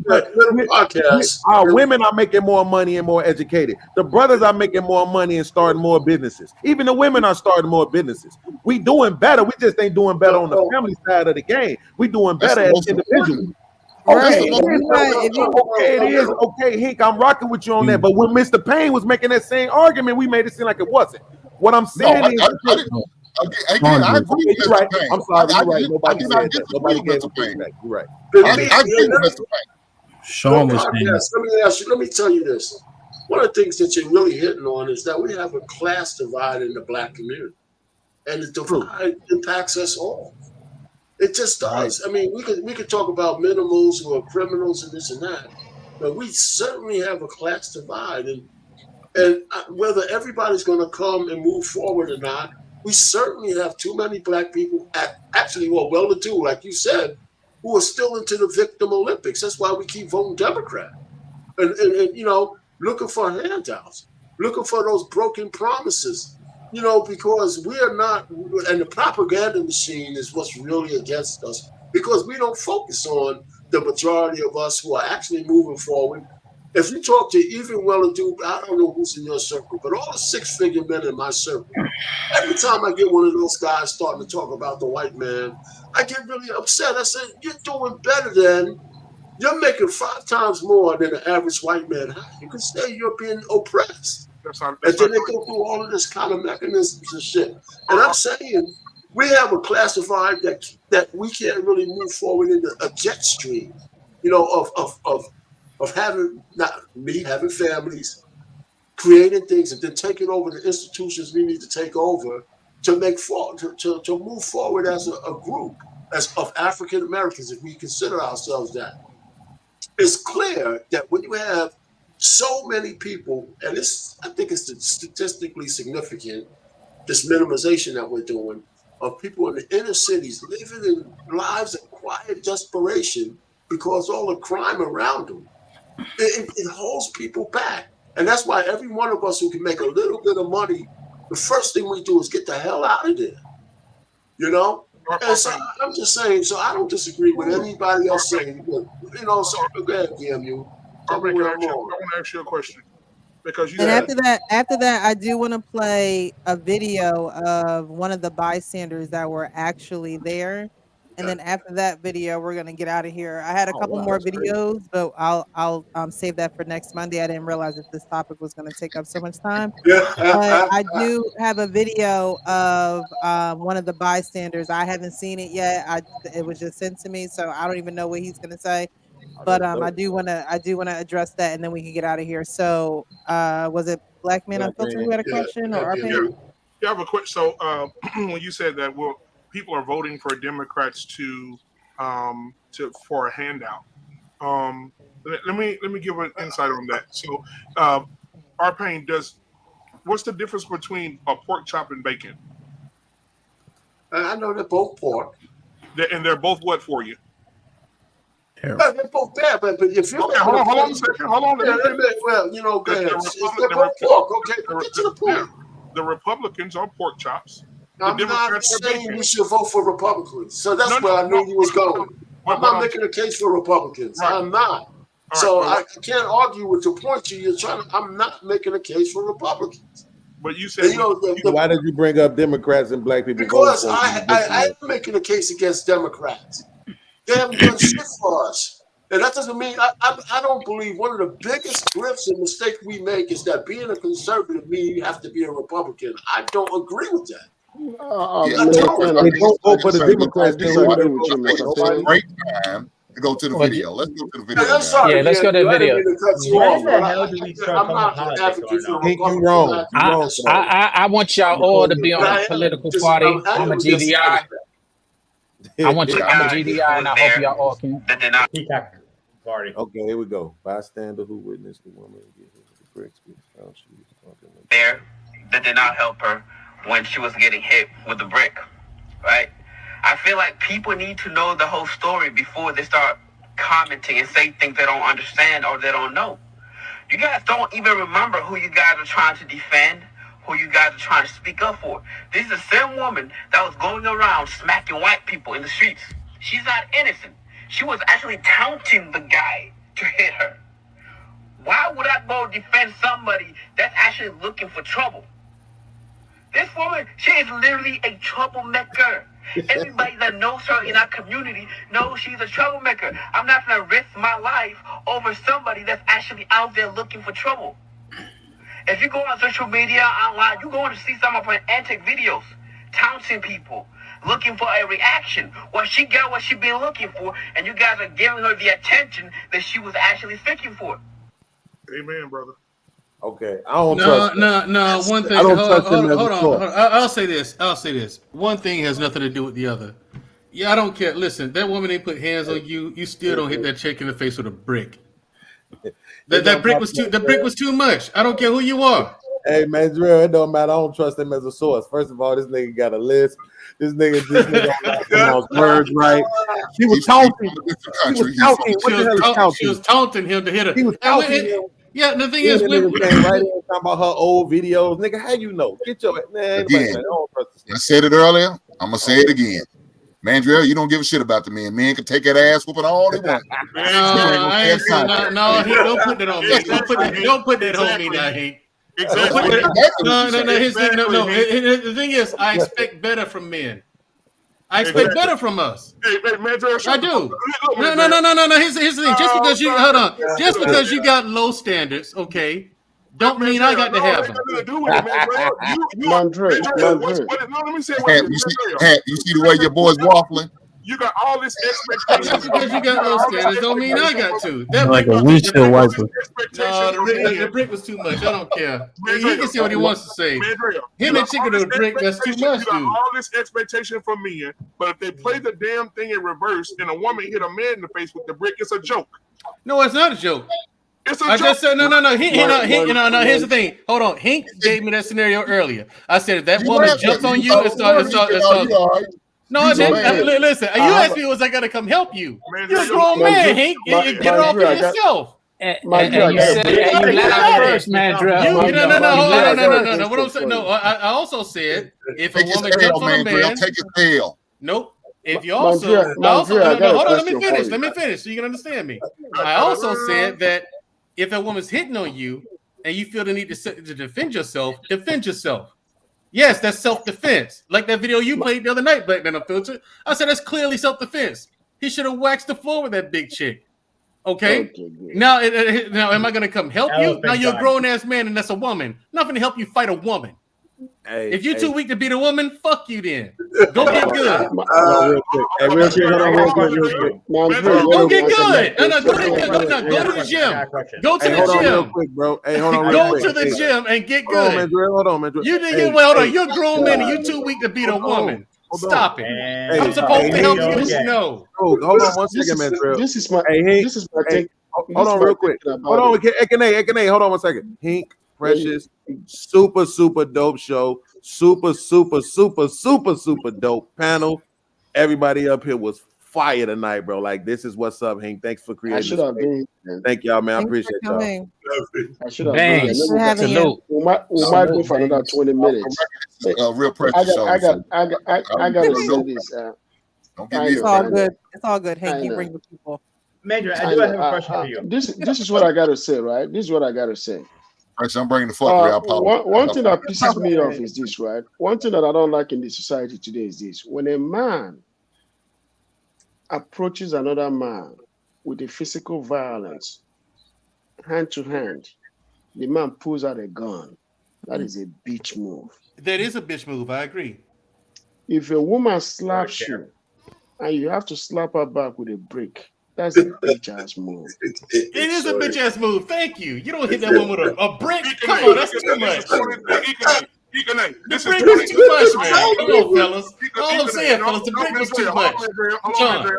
Nope, hold on, man. Hey, you gotta admit that brick was too much, man. Mandrill, we don't know the situation. Did they do an interview with you? I'm gonna do like y'all do for the women. We don't even know what really happened. Do we really know what this guy was going through? Did he we don't. No, we don't.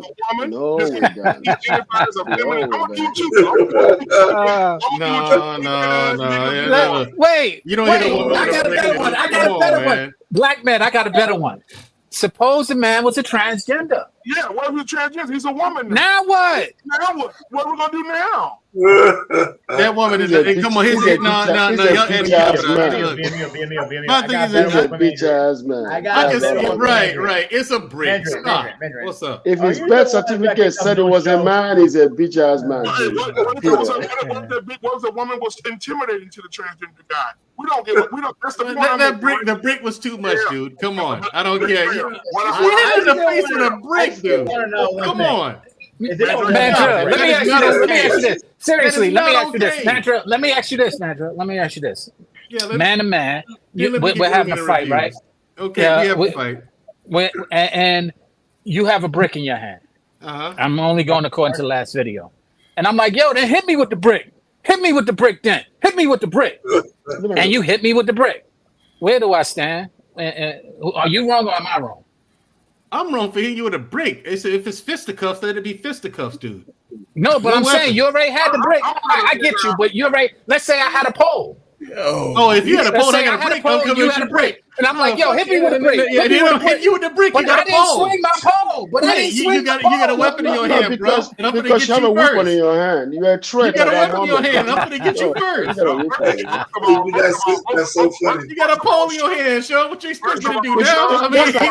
Just imagine this. If you got a gun in your hand. Sean and Mandrill, y'all tripping because I don't know who raised y'all, but we didn't grow with no rules in fighting. I'll pick up something, knock the fuck out of you with it. So I don't give a damn. And nobody wants to leave. Ain't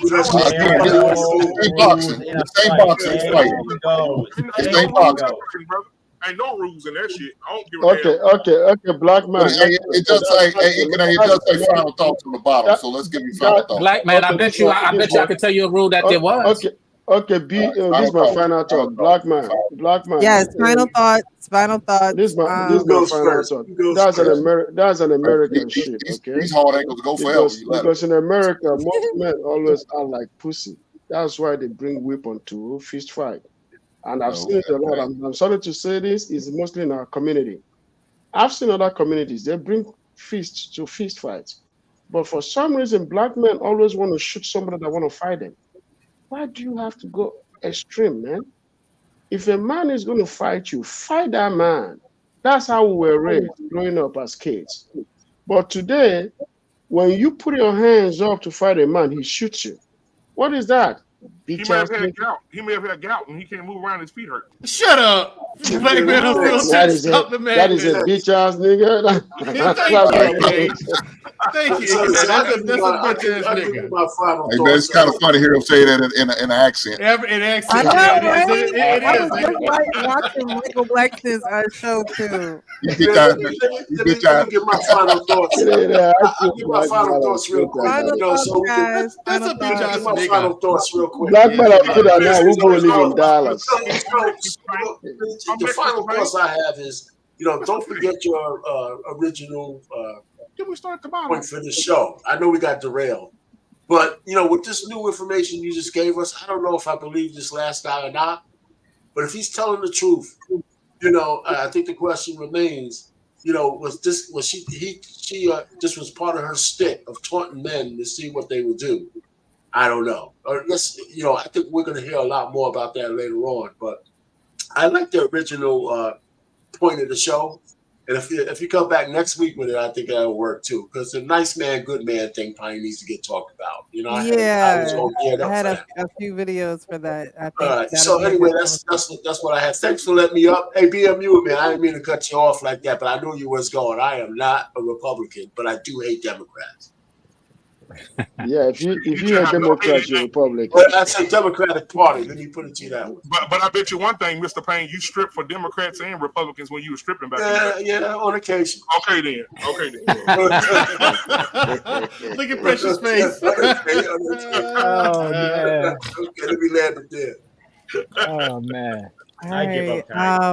Who's next? Who's giving next final thought? Are we going in order? Is that me? I don't even remember. I'll go. It was started at the bottom, but Mr. Payne, I you want to thought be so. Mr. King. You jump up and do it before everybody else. But anyway, I was kidding.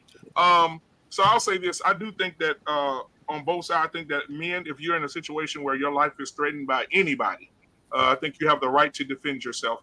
I don't think you should lead with the type of violence of hitting someone in the head with a brick, because let's think about it. We joked about it and talked about it. However, this situation could have been different. This lady could have been deleted with that brick to the head. It could have taken her life.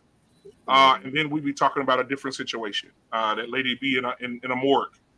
And this young man would be in prison for the rest of his entire life. So we have to look at it from that perspective as well. I think men today aren't raised or have influential men around them that will teach the things that were taught to us when we were growing up in a different generation in a different time, where we didn't have to. Back then, men's voices was enough to make a woman calm down. right? We're living in a time right now where men and women are being raised the same. And especially if you're in a house with a woman and you're being raised and your father may passed away or not in your life, the daughters and the sons are being raised the same, and so they act the same. I remember Mandrell said something very eloquent a few months ago. He said it's getting to the point that you can see a man and a woman arguing with each other from a distance, and you can't tell who the female is. Very sad. So that's where we are right now. So I think it's the behavior and what they're learning as children. They're being taught to be more soft, taught to be more sensitive, and men just don't have that power of voice or power of stop, like they used to. It's that part of it is over, and women are really telling you that right now. They're pushing men because they know men is going to react the same way that they react, and that's all I have. Good information, DMU. Thank you. Can I go down? I'll go. We're just going to keep going in order. All the way out of order. What is the order? Who was that? BMU. So who's next? Yeah, it's the guy next to BMU, the next guy. You, right? Do I have to say the white guy? Oh my God. You next to him on the other side. I'm Greek. No, Get it right. Ekene, you gave your final thoughts already, right? Yes, I did. Yeah, that's Oh, right. okay, my fault. Yeah. Okay, go ahead. Grown man, it's you. All right. Don't hit anybody with a brick. Definitely from Walmart. Is always a way to walk away. And the biggest thing, and I always say, your mouth is the biggest weapon you have in your arsenal. I'll leave it at that. Thank you. Mandrell? All right, I'll say this. Listen, I don't give a fuck what anybody says. That brick was too much. That's a woman, dude. You're a grown man. A grown man hit a woman in the face with a brick just because she said no when he asked for her phone number. Stop the madness. Of all the immature, feminine, women don't behave that way. You're worse than a woman. You're worse than a woman. Women don't behave that way. You just seen a big and woman. No. And as far look, as far as the video BMU showed me, what was it, Friday? Exactly. Okay, here's the thing. If you don't have the strength you're a grown man, you don't have the strength to beat a woman, and you still don't have the motivation to get in the gym and get good, you're a bitch.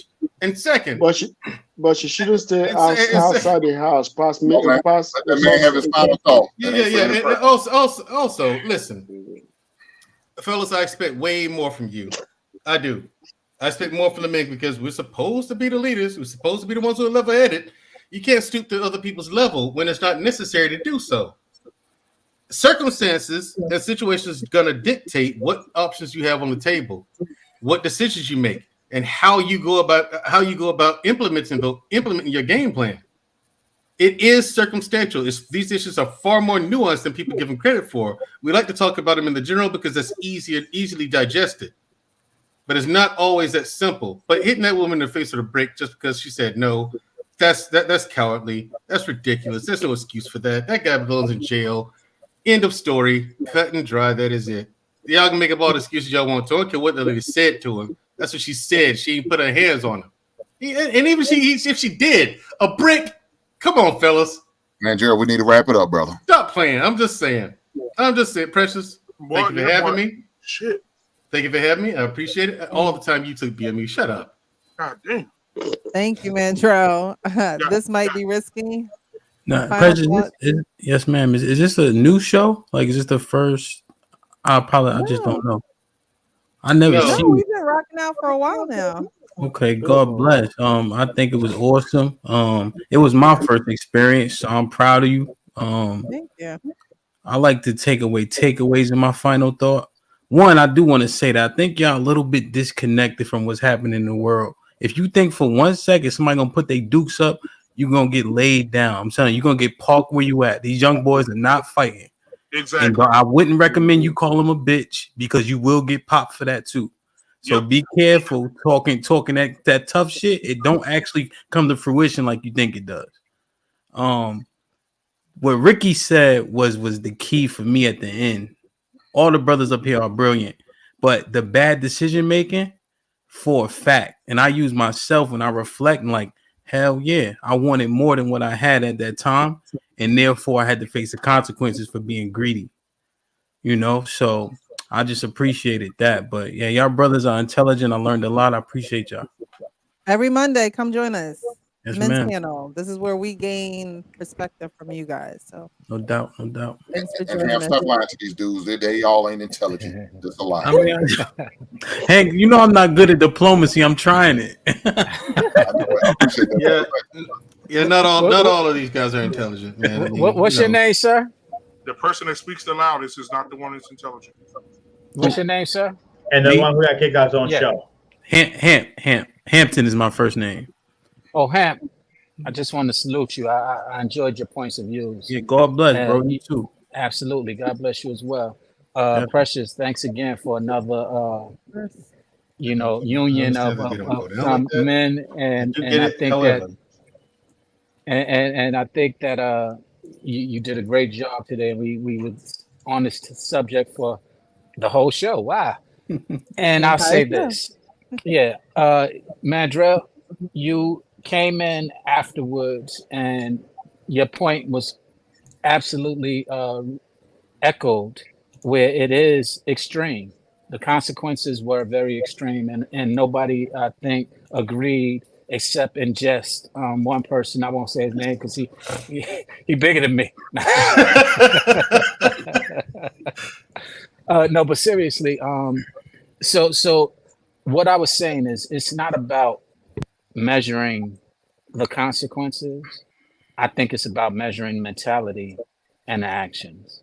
And I think the mentality and the actions is really what I was mainly making points of views on, is that there's certain mentalities that got to change. And I was saying that throughout the whole panel, the discussion rather, and it was just certain points I was making about it. But we really need to change our mentalities in a lot of ways and change the way that we view things in order to get some type of resolutions. And there is an issue, despite the stats and all of that, and Beans made a great point of it might be minimal, but in our community it's growing. And not that it hasn't existed before, because it did, but because of social media, in my opinion, it's being highlighted and it's being normalized and desensitized far too much. And we will have more victims of bricks, men and women, if we continue on that path. And whether it's right or wrong, I ain't even really arguing. The point is, we got to change our mentalities. I don't measure what people do. I measure what the root of it or where it came from is what I try and identify, not measuring how extensive it is. Because at that point, like Payne just said, it could. Or I'm not sure if it was Payne, but someone just said it could have went a lot further. It could have been a catastrophe, a death. Somebody could have been exterminated, terminated, whatever the word that was used. And that's far more risky, and that's more where my passion lies. And I just hope that we can start really identifying again the roots and why people and what people are doing, as opposed to the consequences or the reactions to what was done, because we miss it when we argue over the reactions. That's my final thought. Thank you so much, Sean. R. Payne? Yeah, he already went. Oh, did he? Okay. Yeah. All right. All right, it's on you, Hank. All right. Well, look, I'm all for keeping your hands to yourself. Man and woman, keep your goddamn hands to yourself. Don't be putting your hands on people. Don't be doing what you need to do to get away from these type of women. If they like that, then stir away, guys. But my final thing is, black man, protect yourself at all times. I don't give a damn if you got to get on somebody's couch or Zoom meeting. You do what you need to do. As black man, we need to take care of our health, our well-being. Get your blood work checked, your A1C in order. And that's for men of a more mature age. Go get your prostate checked and go get your colonoscopy. It's very important. Colon cancer is the motherfucker, man. All right. Well, you guys heard it here first from the guys. Thank you, Hank. My final thoughts would be decision making. If you don't learn young, you're gonna knock your head later, and it's gonna hurt harder, and it's gonna be a worse lesson to learn. So we have to really make sure that we're making the best decisions in the best interest of us individually. Like Hank said, guys, protect yourselves, take care of your health. Women, protect yourselves. Take care of your health. Don't depend on someone to be there for you if you're not going to embrace them. It's not fair and it's not right. So guys, I definitely enjoyed you. I appreciate you. I'm pretty sure the chat definitely enjoyed you as well. Thank you, chat, for being here. Those who have come for the first time, I really appreciate you guys joining the conversation, giving your thoughts and perspectives. We're here every Monday night, 9 p.m. Eastern.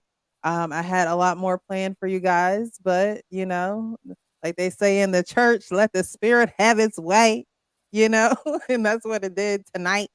So I appreciate you guys for really, really opening up on this topic. And it is a sensitive one, right? Because no one wants to see a woman get beat on. No one wants to see a woman get beat on. No one. It's unfortunate when it happens. No one wants to see it. It shouldn't happen at all. But the reality is it does happen. The reality is there's usually stories that go behind those instances. And so we have to take what we see or what we hear and what the variables are and really weigh what's going on. So, I think we all have areas that we have to work on. And, I just pray that we work on them. I hope that everyone takes their own accountability and works on what they need to work on. And and thank you for those who sent me cash apps. I really appreciate that. Thank you so much. But guys, it's been a good one. I always close out my show by saying be real with yourself so you can be real with others. I'll see you next Monday. Have a great night. Bye-bye. Good night, good night, good night. Good night.